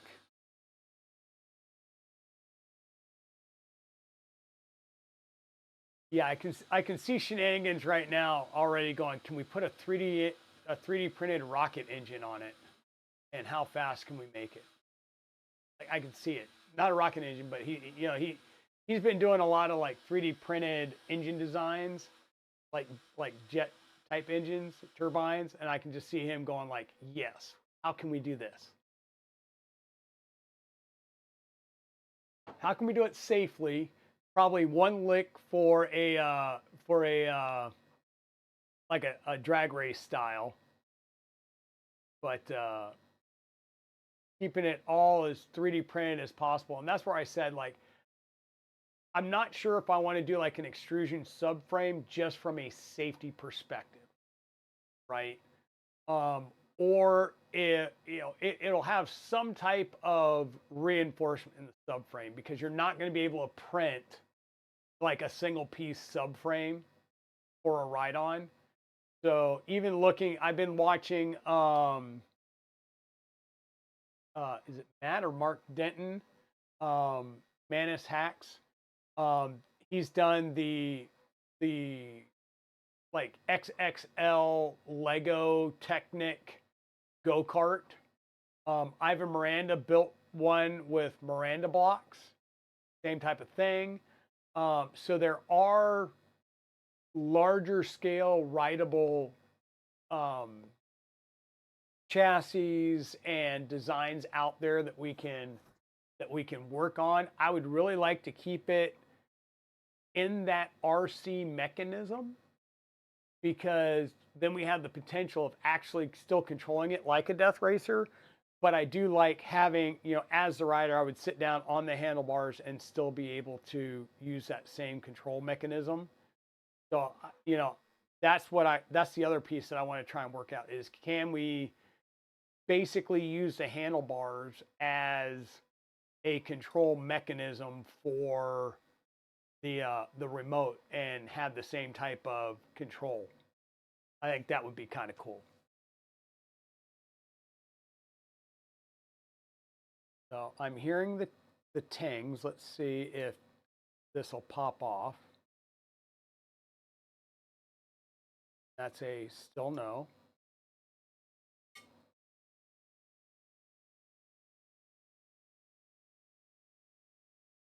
And what I'm doing is I'm just trying to use my fingernail to get under one of the edges and give it a little tug.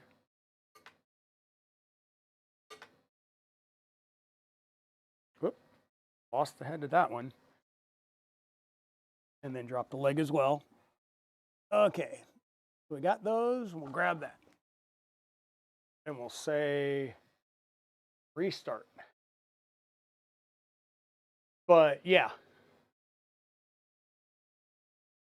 Oh yeah, Cruising Girl. Shenanigans has found that out. It's kind of a one-time use thing. And I think he's gotten more fire meltiness than propulsion out of it yet, but he is over there. We'll say mad scientisty things.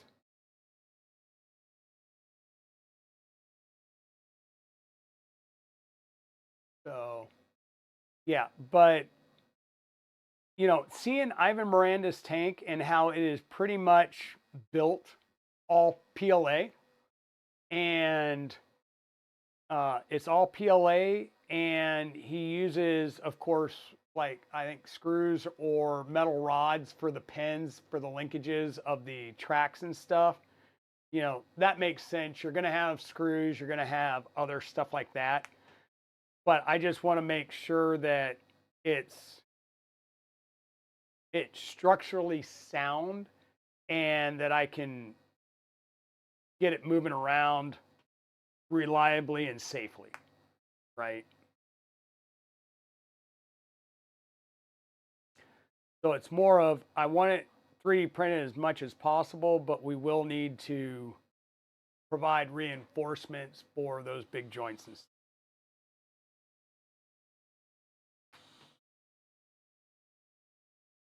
Oh, no. Yeah, and even like on Matt Denton's car, he used an actual 30 mil go-kart axle, which has a key slot in it. Like, it's a machined with a key slot.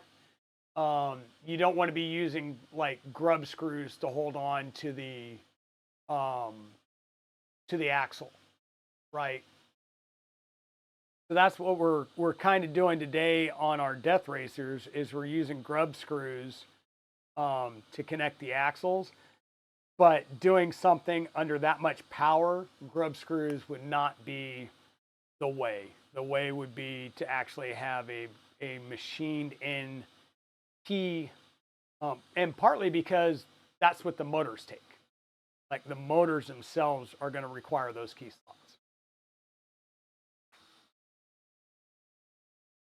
And well, lo and behold, we also have a Milo, which I need to go out and get properly set up in the shed and do some content on. Once again, I still haven't verified whether I'll be able to reliably stream from the shed, because I have found that I drop too many frames on wireless for whatever reason. Mrs. Dragon can attest to how many times I drop phone calls on wireless calling at the house.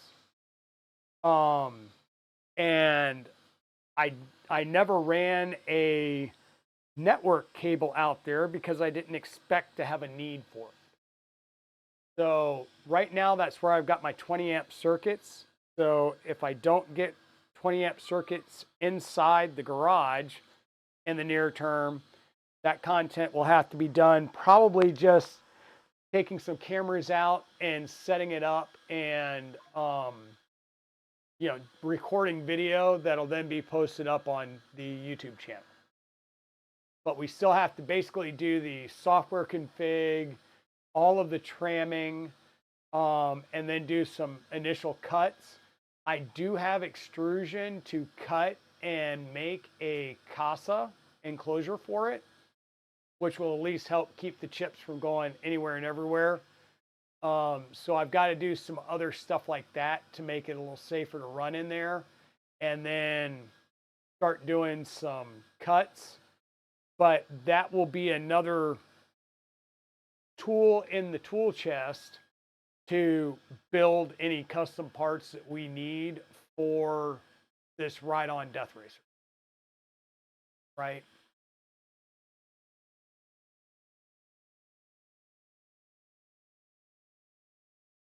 That is possible. I could look at using Powerline. My only fear for Powerline is running it over a 20 amp circuit that may also be running a power tool. I don't know how that would work, right? Um, there are options and we can figure that out. That's not that. I mean, we can figure that out. Hell, for that matter, maybe one option that we have is I just did get the notice from Spectrum that so I'm not in a Spectrum area right now, but Spectrum was the one that came and dropped fiber down the main road and into my neighborhood. So I have gotten notification from them that Spectrum will be available in my area soon. I have no idea what soon means, but they laid fiber and it's fiber all through my neighborhood. So it will be a fiber, which should be at least gigabit, if not 2 gig or more. Well, Cruising Girl, and that's what happened is we just got Ting fiber and it was 1 gig synchronous. So 1 gig up and down at my house in Holly Springs. And then we moved out here and went back to the only game in town or anything, phone, cable, internet, anything, was Windstream.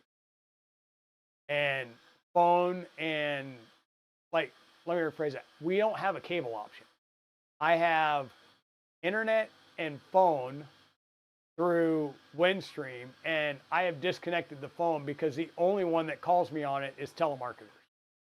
Like, period. So I've completely disconnected that. I'm just using their internet and, yeah. So, yeah, well, like I said, Spectrum just came in and laid fiber run up to my neighborhood and into my neighborhood. So there's fiber that has been laid by Spectrum in my area, and as soon as it's available, it's on, and Windstream can take it and shove it because I am going to say I am not getting reliable 80 meg for the 100 meg that I'm paying for. And I called and complained last week, and they scheduled me for Monday to have a technician come out. And the last time the technician was out here, they replaced every physical connection between my house and the pop across the street from my neighborhood. And there is no spare lines. So the only thing else that they can try is swapping lines between me and one of my neighbors, which means just swapping the problem and see if it follows to that neighbor, which is kind of a jerk move to my neighbor, or they're going to have to retrench lines. Well, with Spectrum trenching lines, I don't think they're going to come in and retrench new copper, right?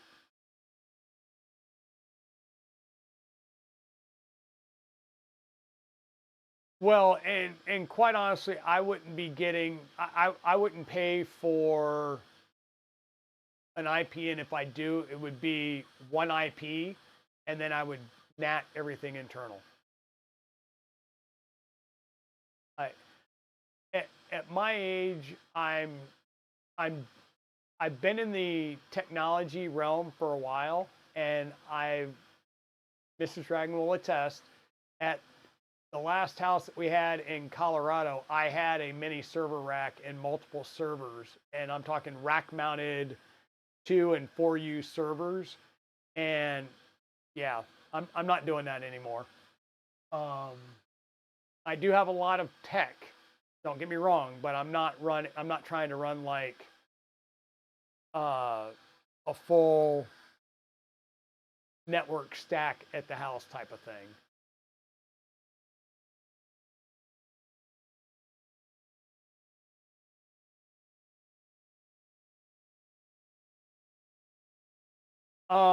Well, and so I was looking at Musk, and it would wind up being like right at $500 for the equipment and the first month, and it's 120 a month.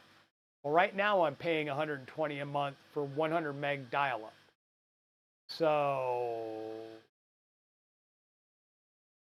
I and I'm streaming on it, which is good, but that's the possibility. Is I was really seriously starting to look like, do I get um, Starlink because I know people that are using it, or do I hold off for Spectrum? And now that I got that email from Spectrum, I think I'm going to wait for them and see what they're offering. As far as, I mean, if it's gigabit or higher, I'm in. No questions asked. I'm in. Right. The question is, do I get something else as a backup? Because fiber, the only way fiber goes down is major power outage. It takes out power in the system, right? You're not going to have dirty issues with fiber. It's going to be power, or somebody screwed something up routing, like main network wise, right? Um, that's the thing I like about fiber. Like, somebody screwed up a network setting, or power is down. Other than that, it's off.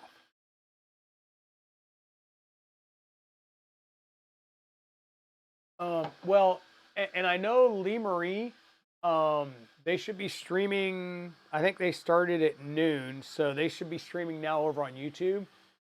They're streaming off of Starlink, right?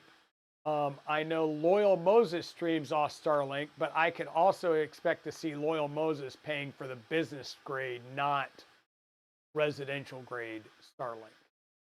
Um,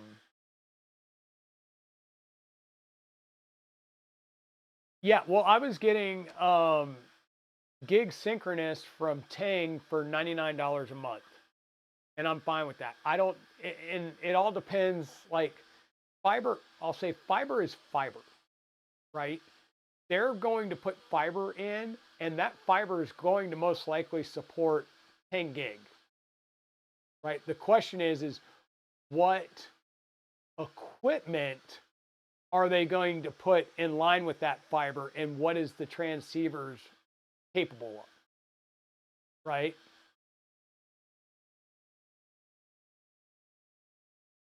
Yeah, yeah.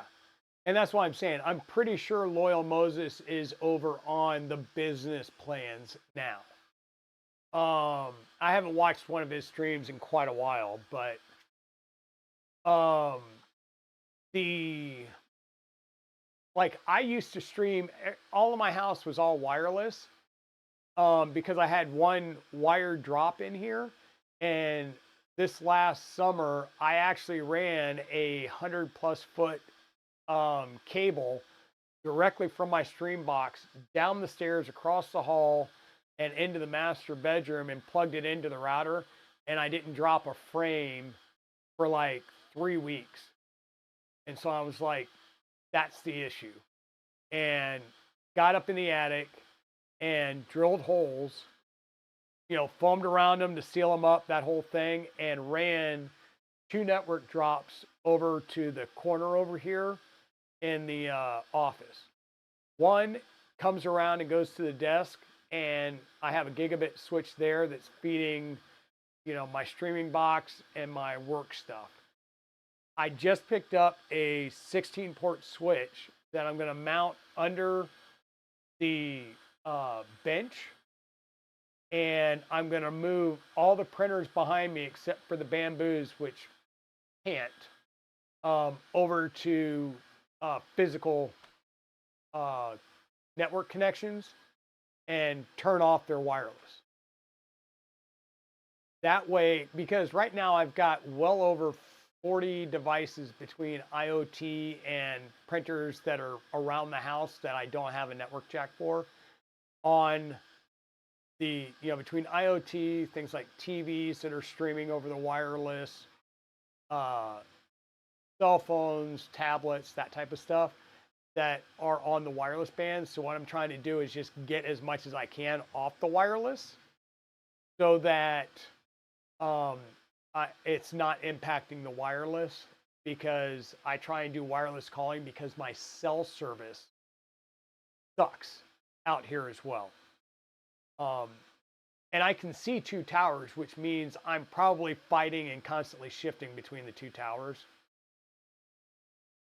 Yeah, I was at one point I was doing the VLANing and it just got too much of a pain in the butt because um trying to like do prints and yeah, it's just a pain. So I'm just going to move it to wired and shut the wireless off on the hosts for those printers, and just leave it that way, just to reduce the number of things on the wireless.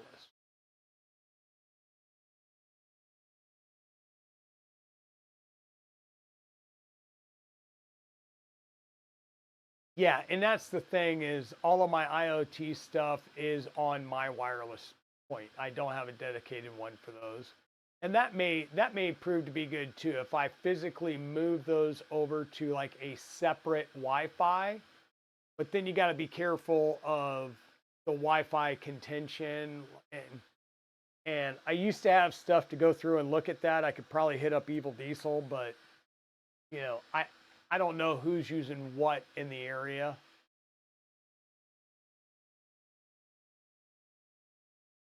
Um, your modem does run into a physical VMware ESXi box, and my router is an OpenSense VM.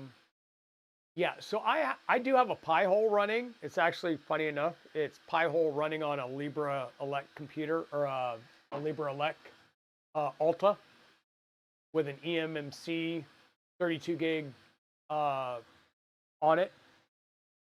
So, or actually, I take it back. It's a 128 gig eMMC for memory. So that's running Pi-hole. I haven't configured it to send to the whole house yet because I know at least like Paramount, back when it was all the CBS stuff, wouldn't work unless you opened up certain things in Pi-hole. So I've got to play with it so I don't. It's one thing if it impacts me, I can figure it out. It's another thing when it impacts Mrs. Dragon and she can't figure out why things aren't working as usual. So I need to have her here when I flip that switch to make sure that all of her stuff works right. Because me, I'll figure it out, and but I do want to Pi-hole a bunch of stuff as well, and I'm curious to see if Pi-hole breaks anything here, because I know these are a lot more chattier than they need to be. For those of you wondering, I am not running these in LAN only mode. I am aware of the risks. I'm living with the risks. I am a cybersecurity guy. So I'm just going to go with that, right? I'm a cybersecurity guy. I do have VPNs and stuff. That's another reason why I want to get other things off of that network.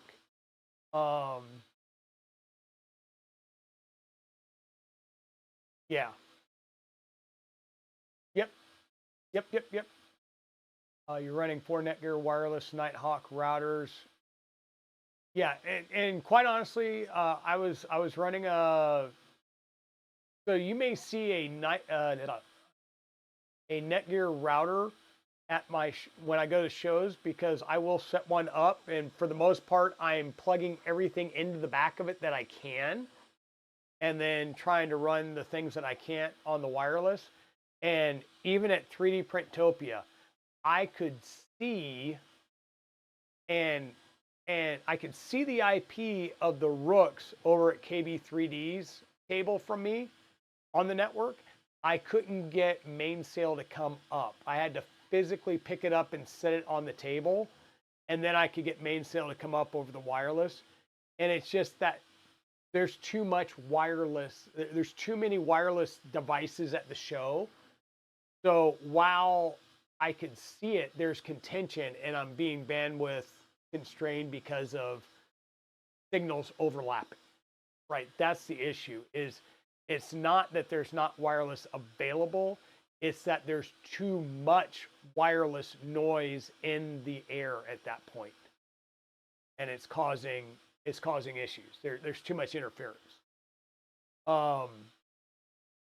Yeah, by these I'm talking about the X1Cs right here. They are bamboos. They are on the network. They are not in LAN only mode.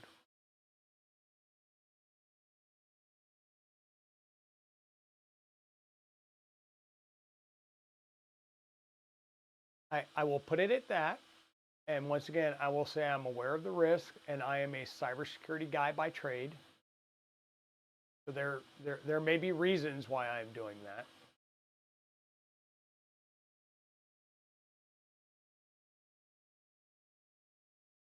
I really wish they did too. I would really like to plug those in, and unfortunately, and this might be why Stratasys chose to do what they did when they did it. This is my so this is my personal opinion at reading what I have read in the legal document, because reading what I read in the legal document, it makes no sense why they have never gone after Prusa for Prusa Link and Prusa Connect, and they only went after Bamboo Lab. Timing is everything, and they went after Bamboo once Bamboo announced the X1E. Okay, software, most of the software is still the same, but what's the X1E got? Heated chamber, going to be a little bit bigger size. It's got the AMS with the RFID, which is something that they started complaining about. But once again, they waited until heated chamber, larger size, being marketed not at the end consumer, right? Not being marketed at the end consumer, because last time I checked, nobody's buying Stratasys for their home, right? And it's got that network port and network connectivity. I don't think Stratasys gives two rips about Wi-Fi connectivity. As soon as you start putting a network port on it, which once again, my Mark IV behind me, network port, wireless capability, Prusa Link, Prusa Connect, which means I can connect to it and go over. The only thing it's missing is an RFID type of system. Heated bed, you know, all that. And if you want to put Prusa in a chamber, you've got to go then either roll your own, buy the Prusa chamber. You can add, I don't think Prusa has a chamber heater yet, but there are, you can go and roll your own chamber heater for them, right? So it's all about what they're doing. And you don't see Prusa marketing it for production print farm use. We all know people like Prusa was the print farm god, right? We all know that a lot of people are now running print farms of P1 and X1 series. The X1E is marketed towards commercial engineering side of things. And that's when, once again, this is all Digital Dragon, Luke's personal.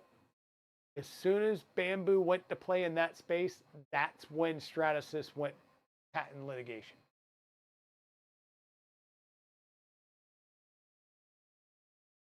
Timing is everything. Timing is everything.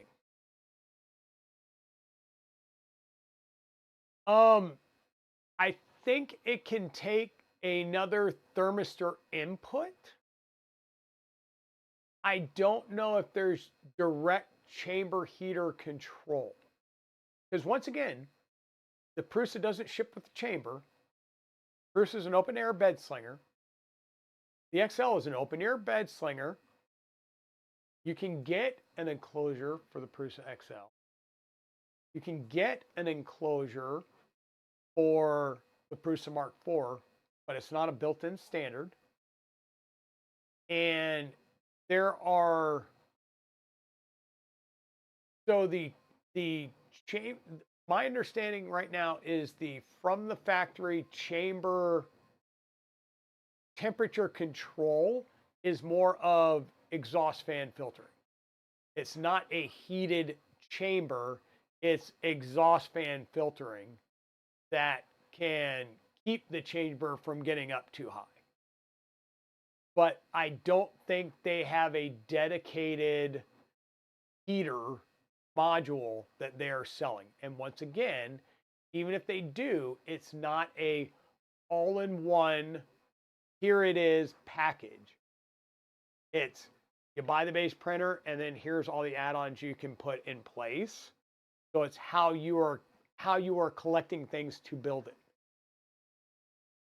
They have an automated farm system that I have seen. They have had it out there, I believe at Dubai, at a show in Dubai, but I haven't seen it, and that is 100% a commercial product. But the big thing is, like I said, I think where it started coming is when Bamboo went for a specific market segment.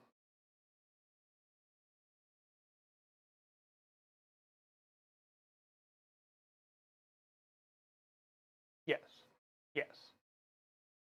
And so that's the thing is, the Nevermore, the Stealth Max, right? You can suck the air out, filter it, and pump it right back into the case, right? But that's you doing that design. It is not something that is part and parcel of the base model. So that's what I'm saying is we can do all the things that look like Stratasys, but we're not selling it. And we're not competing in the same market segment, right? Because, yeah, that's the other thing. If you're going to do a heated chamber like that on a commercial style printer, I can almost guarantee you it's, so these things are like sieves. Yeah, you get lucky with as high as the chamber temp gets on these because there are air holes all over these things. You can stand next to them and feel the heat radiating out of them. Okay, if you've ever been on a Nero 3D stream and you've seen Toasty Boy has got, I think, ACM panels and insulation around it, like reflective insulation. So, StableBot, same type of setup, right? You've got hard sides and it's fairly well sealed, so you can keep in that heat, except for the temperature control to keep the top end heat down where you're going to vent, and they've got circular filtration, all that type of stuff, right? I would expect the X1E, even though it looks like this, to have a little bit better gap sealing than a typical P1S or X1C, right? Because Yeah, otherwise your heater stays on. It's not going to be as energy efficient because a lot of that heat's escaping. Same thing with our borons. I mean, I can get these up to like 45, 50 C if I'm doing a really long print, but that's at the bottom end of still kind of sketchy if you're doing straight like PET or polycarbonate. You really need it. I mean, those want heat to keep from warping us.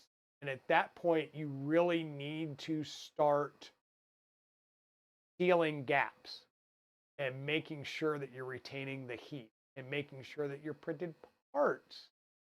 And that's where you really want to start going metal instead of printed parts. And you may be looking at, I don't know, like this right here. It's metal sides, except for the front door and parts of the top. So that's where you go more metal and you seal things a lot better. Yes, Epic Man, this is,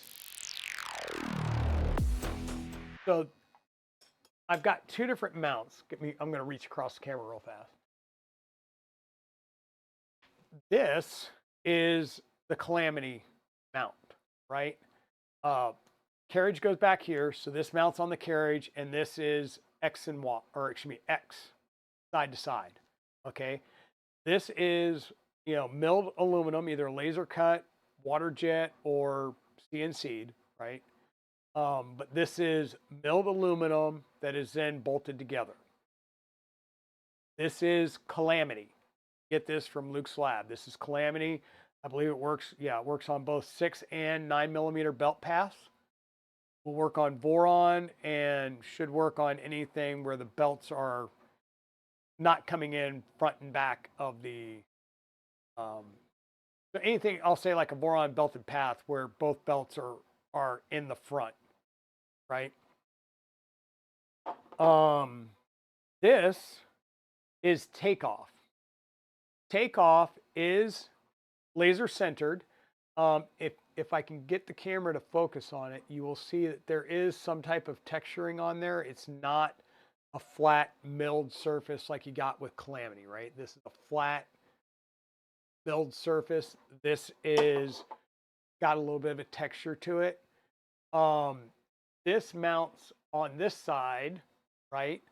So it's on the y-axis. So the rear fan is on the back side of the extrusion, and the front fan is in front of the tool head.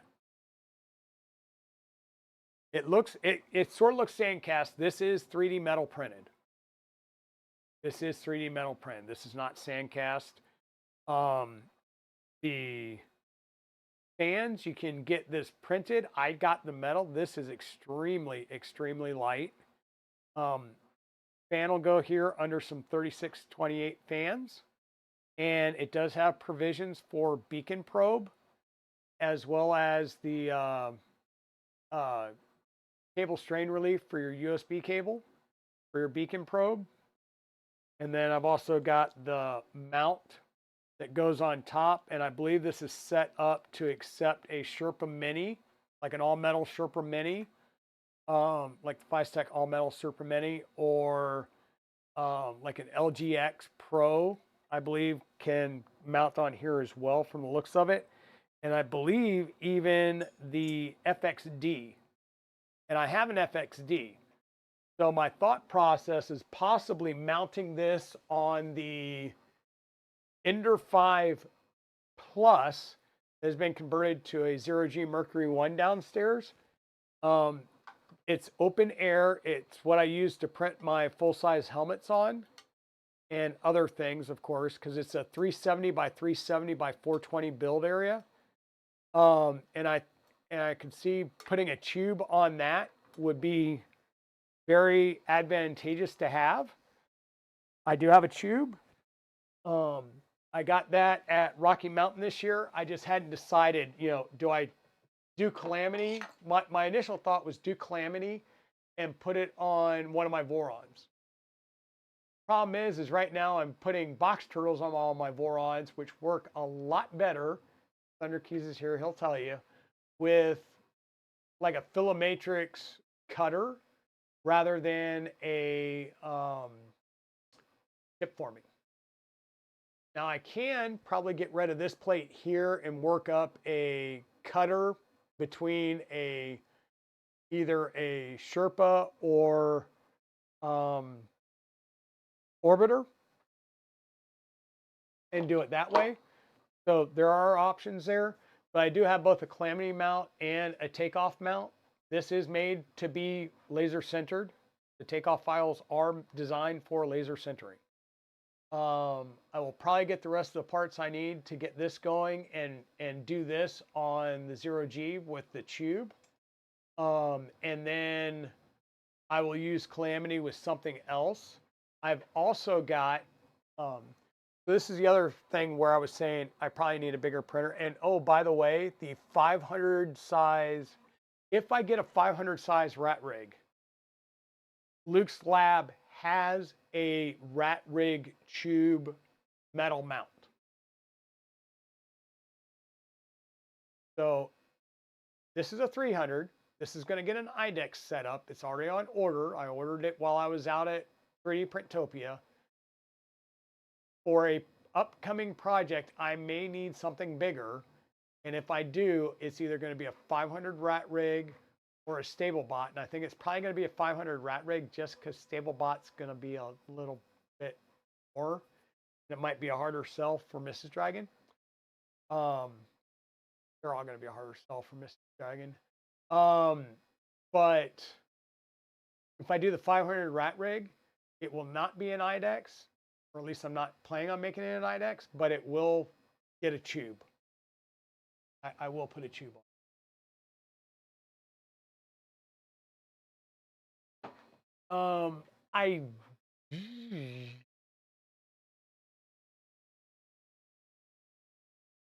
You know what? I don't know if you can anodize. I would assume you can anodize centered. That's a good question. No, if you can. If anybody knows if you can anodize laser centered parts, that would be kind of cool. But I did get this, so I got this and I did not pay for tapping, which means I need to go through and figure out all the holes that are supposed to be tapped, and I need to tap them myself. This is a laser centered part. This is a metal laser centered part. Okay. And if I can get the right angle, you should be able to see some of the texturing in here. And as I think Epic said, it almost looks like it's sandcast, but this is a laser centered part. It does have holes that need to be tapped.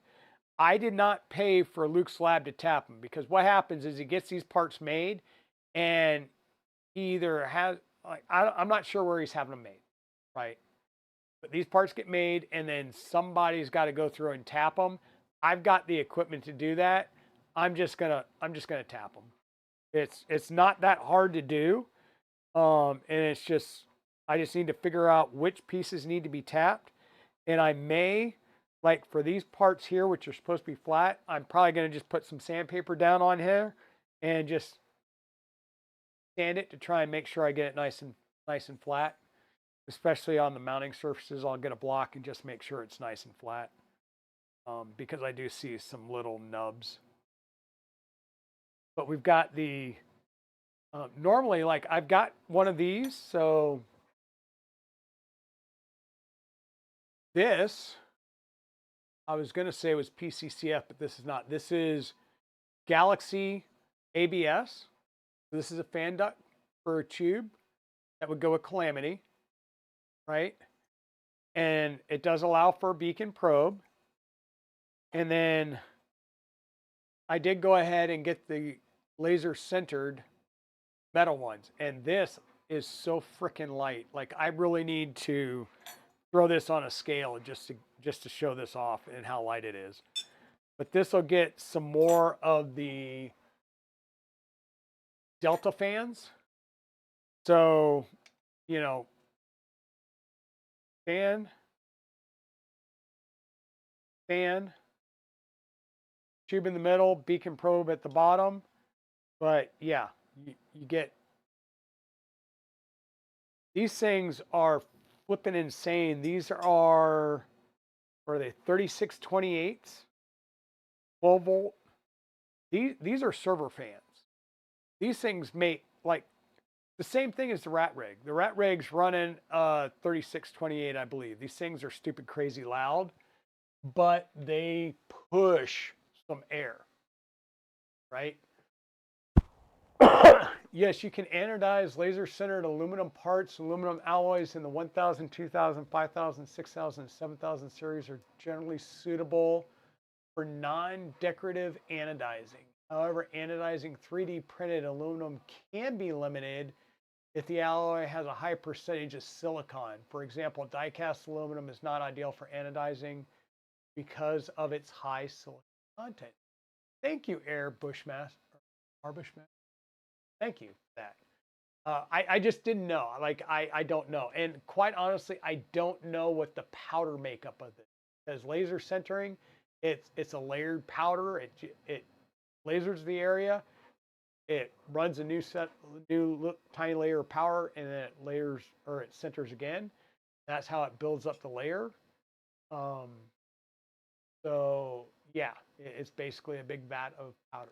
So it all depends on what that makeup is. And once you get it done and you go to, it's kind of like resin where you go through the rest of the process. There are other processes where it's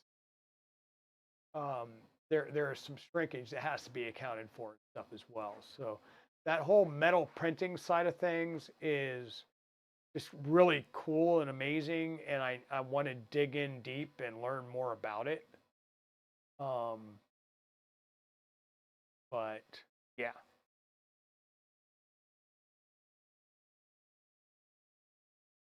cool stuff. All right. Oh, that off. Now that that finally popped off, hit restart so we can get another set of legs going.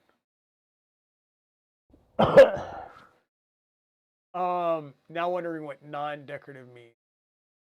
Um, so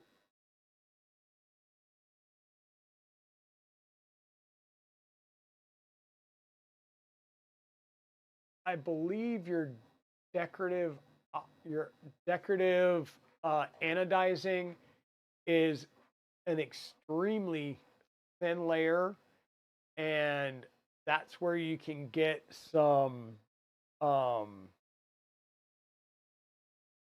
different colors and stuff fairly easy. And the more industrial type of anodizing, I believe, is a deeper layer, right? It's a deeper layer, and that's normally what you're getting from Masumi, which is your black, your clear, and then the like yellow especially is a much deeper anodizing. But yeah, a couple things. One, it's 1 o'clock. Two, I'm out of coffee, which is a sad moment in time when I'm out of coffee these days. So much coffee. God, it's been a while since I've done, like, we've literally been running until 10:30, 11:30, and and trying to go catch some sleep, thinking, oh, nothing's going to happen overnight, and we get escalations at 2:33 a.m. and some of us are back at it, or I've been getting up at like 5:30, and getting back to it to do updates and stuff. And like I said, I have been probably have not been checking nearly enough.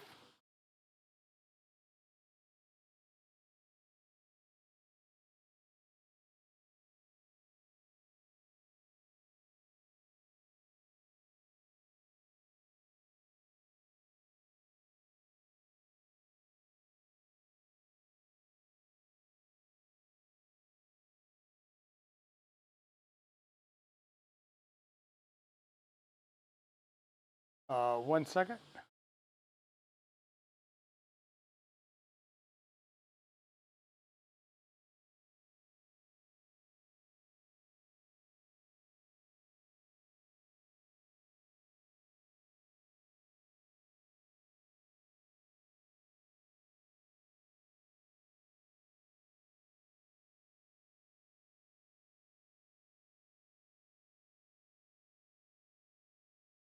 Okay, apparently I might have missed a quick meeting, but I don't think I needed to be on that meeting to make it happen. So, yeah, sorry. I do have an issue going on at work that I've been trying to coordinate back and forth, but my, I'll say my second, um, my right hand person that we're bringing in to be my backup in all things, um, is on top of it, so he should be good. Should be good. But yeah.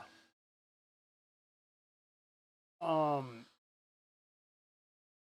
I will tell you that my BZBot 235 has an all metal hot end, right? It's got the Goliath hot end, which is like super long. The melt zone's like that. It's kind of super crazy. And I was having issues at Midwest Rep Rap Festival with clogs because I had decided at Midwest I normally try and take my enclosed printers and run ABS in them.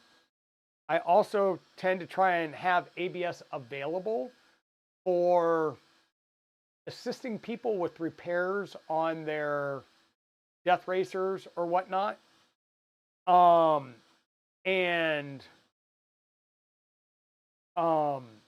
at Rocky Mountain, I had issues with it being so cold. And every time somebody would open one of the doors where I was at, there would just be a draft of like Arctic blast coming right down. And I was having a lot of adhesion issues with my ABS. So I said, the heck with it, and switched over to um, PLA. So at Rocky Mountain, I decided, you know what? I'm just going to do PLA. The heck with this. I'm just going to do PLA. And I had the opposite issue because it was so hot and humid that my PLA, I was getting a lot of clogs and jams with PLA. For those of you that weren't there, it was like 90 degrees and 98% humidity. You just felt nasty the whole week or the whole weekend.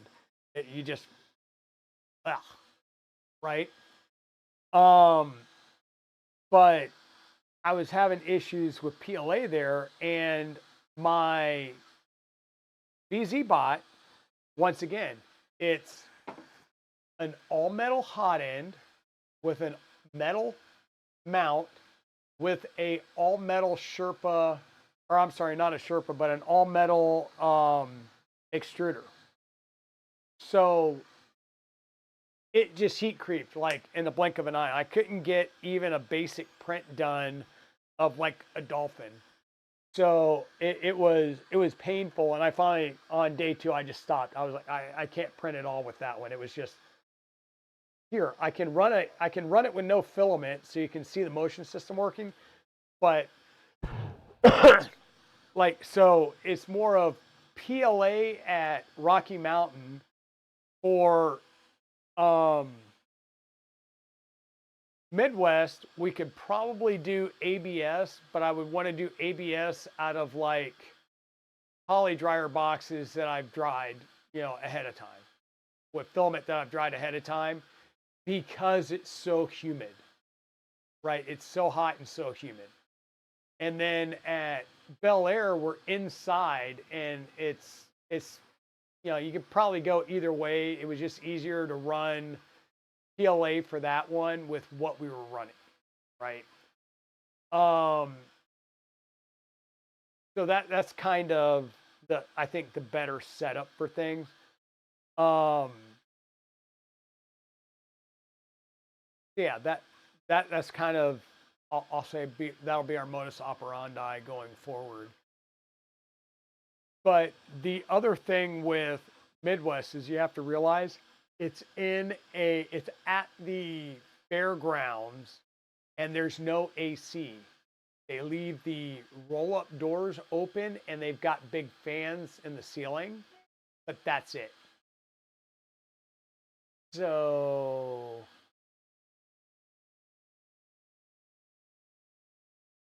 oh yeah, don't get me wrong, Honor Danger Den. Like the Bugaboo was printing, the Rooks were printing, and they printed fine the whole time. The VZ Bot has an all metal hot end, an all metal mount, and an all metal extruder. I was getting jams in the extruder with PLA.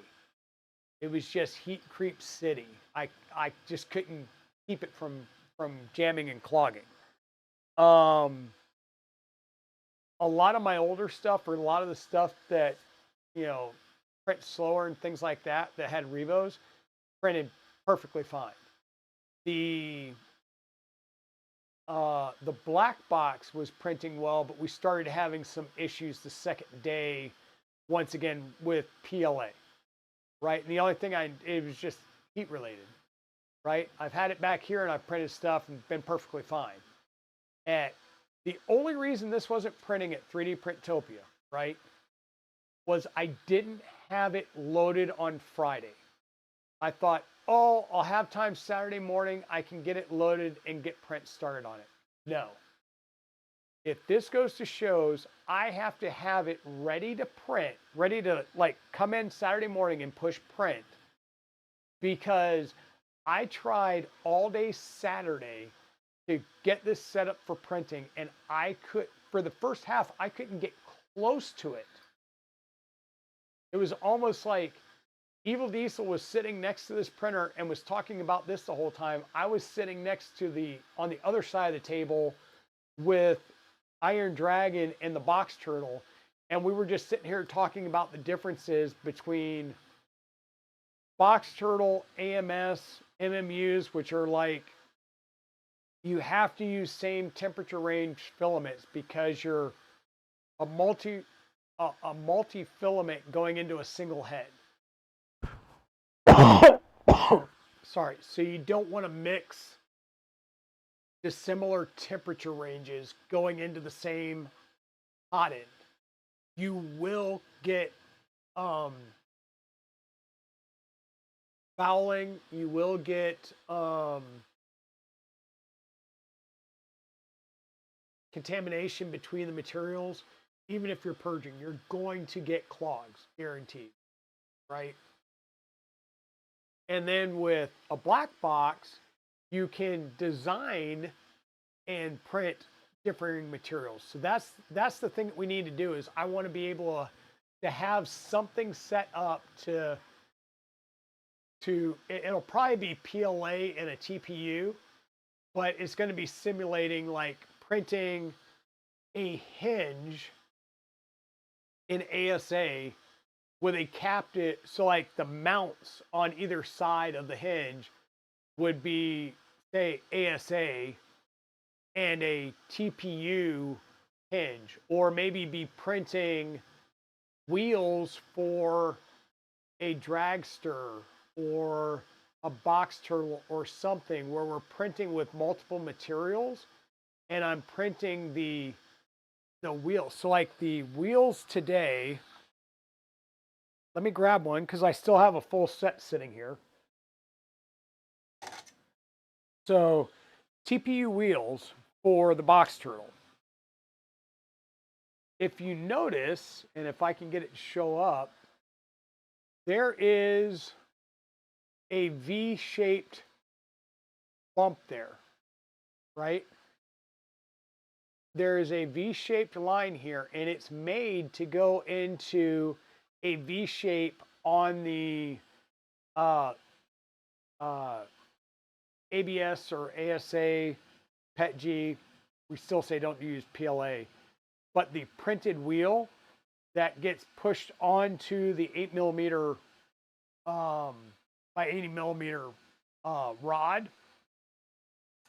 This gets pushed onto that plastic wheel, and it's got a bit of a slope to it and a lip to keep things from coming off the inside of it. But this is made to catch so that this doesn't wander on that wheel.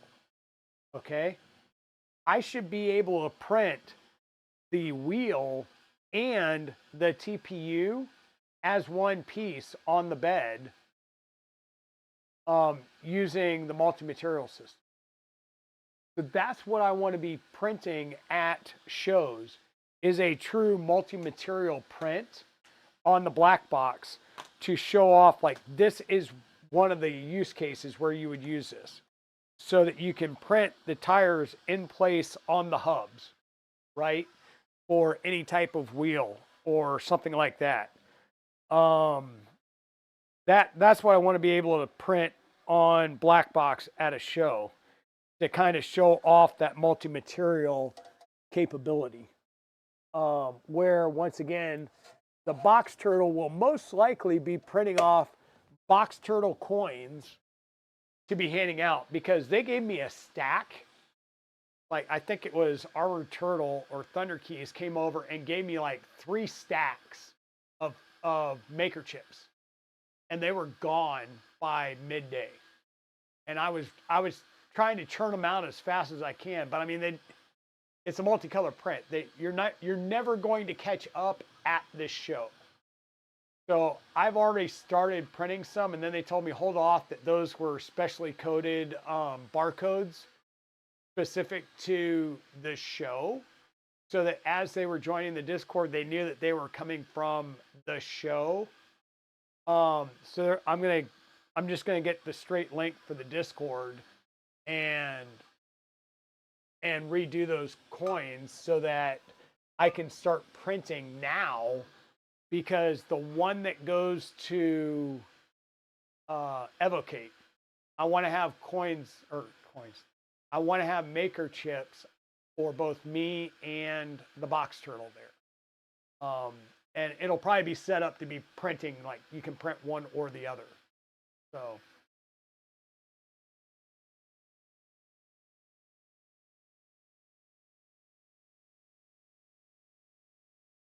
yeah, Smuff. So Smuff is open source, and my understanding is Prusa's MMU,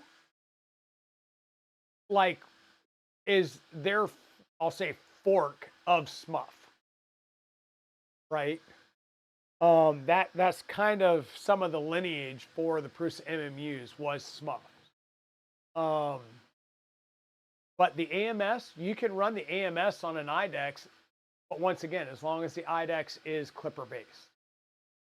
So technically, this will be a Clipper based IDEX soon. So I can literally run box turtle feed into both sides and be doing box turtle IDEX. So I'd have 4 colors per tool head, or more per tool head, because there will be a combining feature like the AMS hubs,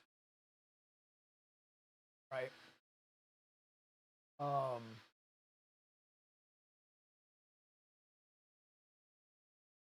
But folks, I will say thank you so much for being here and hanging out. Like I said, I am going to be building parts for the other box turtle.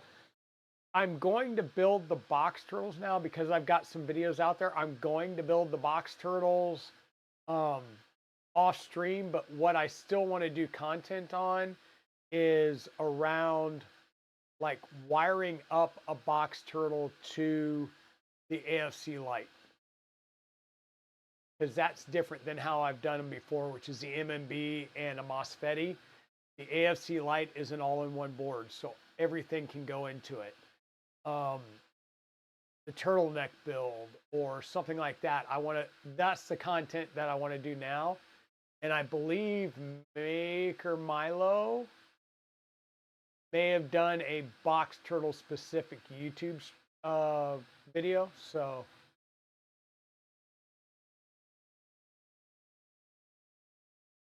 yeah, that's fine. I get that, Cruising Girl. I get that.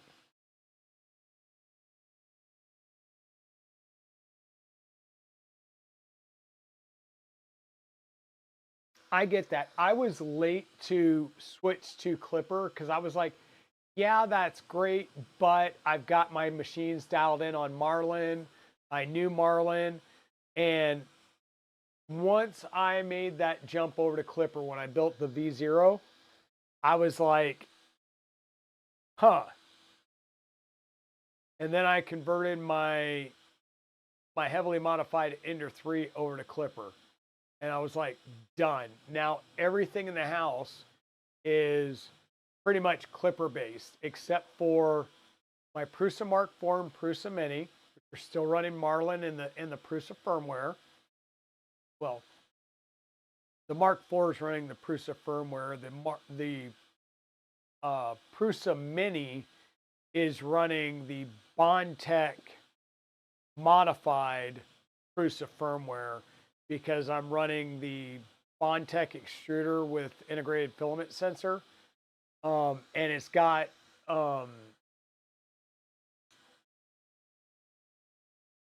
I was going to say rotation distance. It's not rotation distance. E-step, or is it E-steps? Yeah, E-step.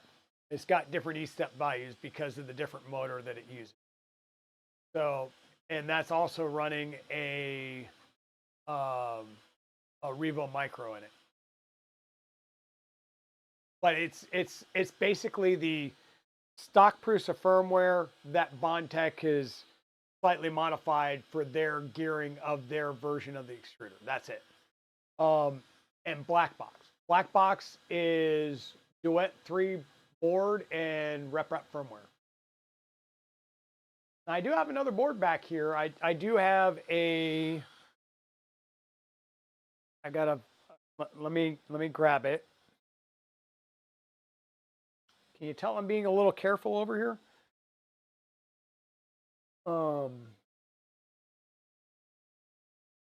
I did grab a Duet 3 Mini 5 Plus Ethernet board. Right, Duet 3 Mini 5 Plus Ethernet. This will go into another build.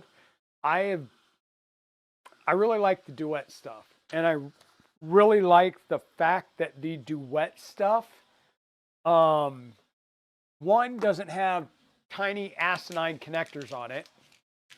Standard JST I'm fine with. It's really I'm talking about the SB2209s and stuff like that that have those asinine tiny connectors on it. And it's pretty much bulletproof. If you inadvertently wire something wrong, chances are it's not going to blow the board, right? Because it's got very robust power protection and stuff built in, right? So that is something I liked about that. And I'm probably going to, not probably. I bought that board to build something else on the Duet platform. What that's going to be, I don't know at this point. It will be something, though. It may be the rebuild of the TiVo Tarantula, because at some point, the TiVo Tarantula, which is kind of down here in sad shape, it needs to be rebuilt. And when we rebuild it, we're gonna try and keep the same. Actually, we will keep the same design and form factor. Currently on that, we've got aluminum brackets instead of the old acrylic brackets. And I think I have an upgrade, or I will at least upgrade the bed heater. And, the electronics and stuff on it will be upgraded as well, because it's not going to run stock 12 volt everything.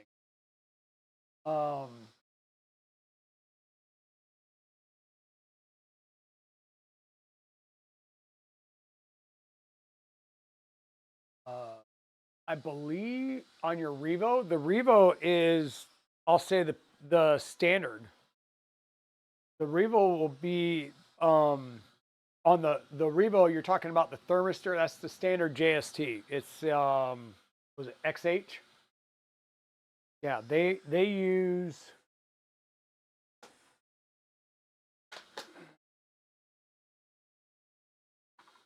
Yeah, they use the standard JST XH connectors.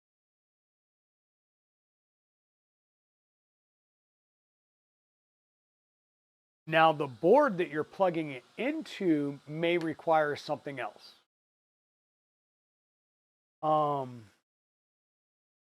Yeah, like these were the PH2s, and the PH2s are smaller, but yeah, all of the Revos that I've have had the JST XH connectors, and you can buy those.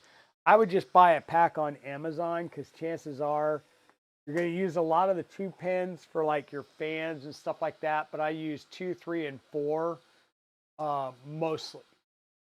Some boards will require a 5 pin, but yeah, they're XH. JST XH.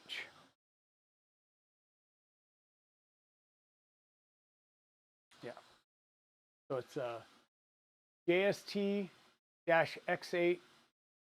2.54 millimeter pitch distance between the pins.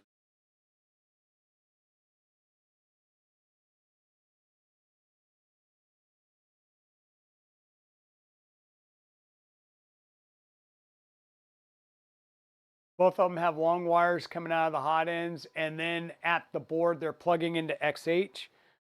Depending on what board you get, that's where the difference may be. But if you're buying a board, if you're buying a tool head board and you're going to do the tool head board,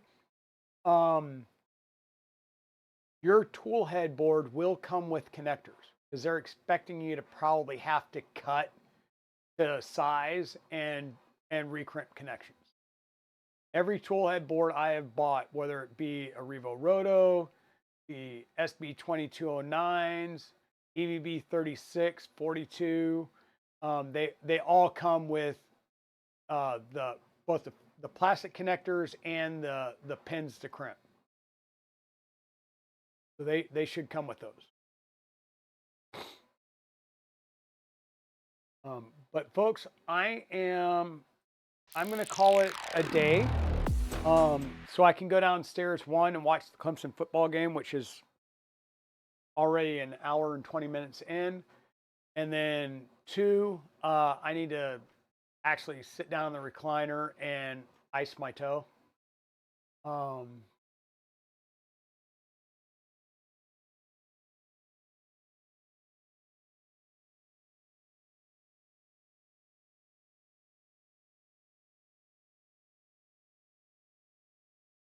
Yeah. Thank you, our Bushmaster.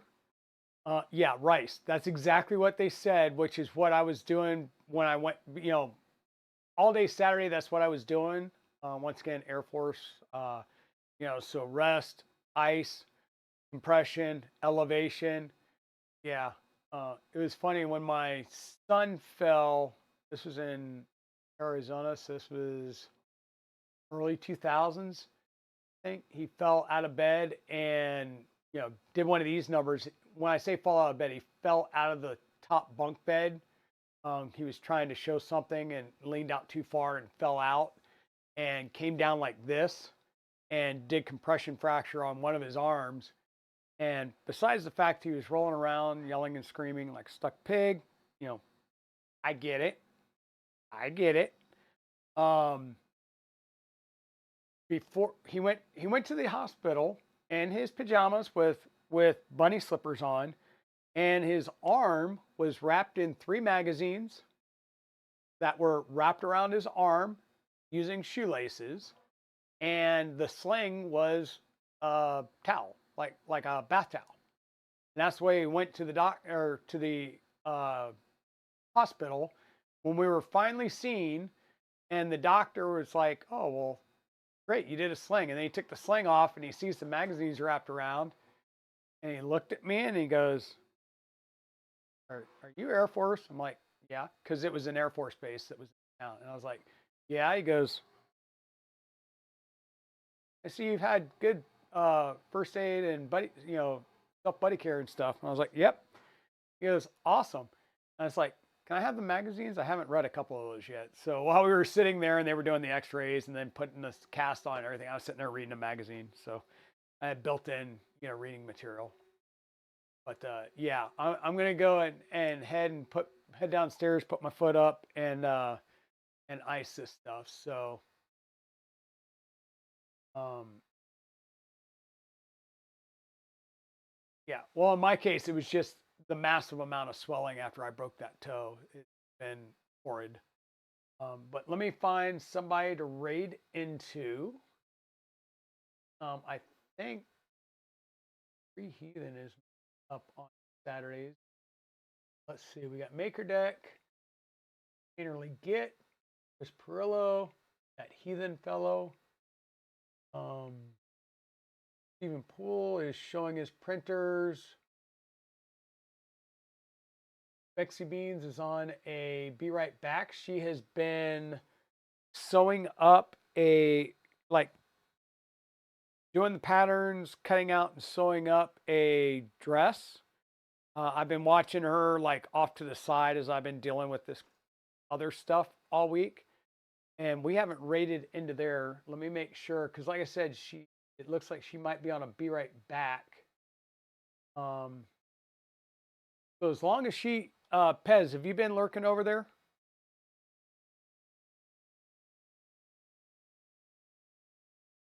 Ooh, yeah, cruising girl, that hurts.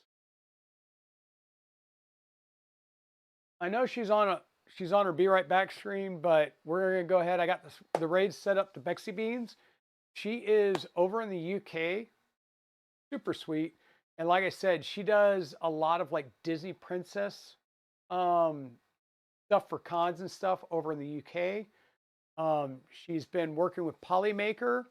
She's got some 3D prints that Free Heathen has done for her. She actually came out here and went to Midwest Rep Festival with Free Heathen and 491 Phantom and hung out at the table with us as well. So yeah, yeah. So hang out with us and we're going to go over and raid her. She'll probably come back and be freaked out when she sees so many people in there. But thank you all for hanging out with me tonight. I will see you guys hopefully Tuesday if work, you know, like work may get in the way on Tuesday or Thursday, but we will try and keep to our stream schedule going forward because I hope, your fingers crossed, that things are calming down on this issue. So thanks all. We'll see you again next time. Have a great weekend. Stay safe and keep printing and or making and enjoying things. Take care. Bye now.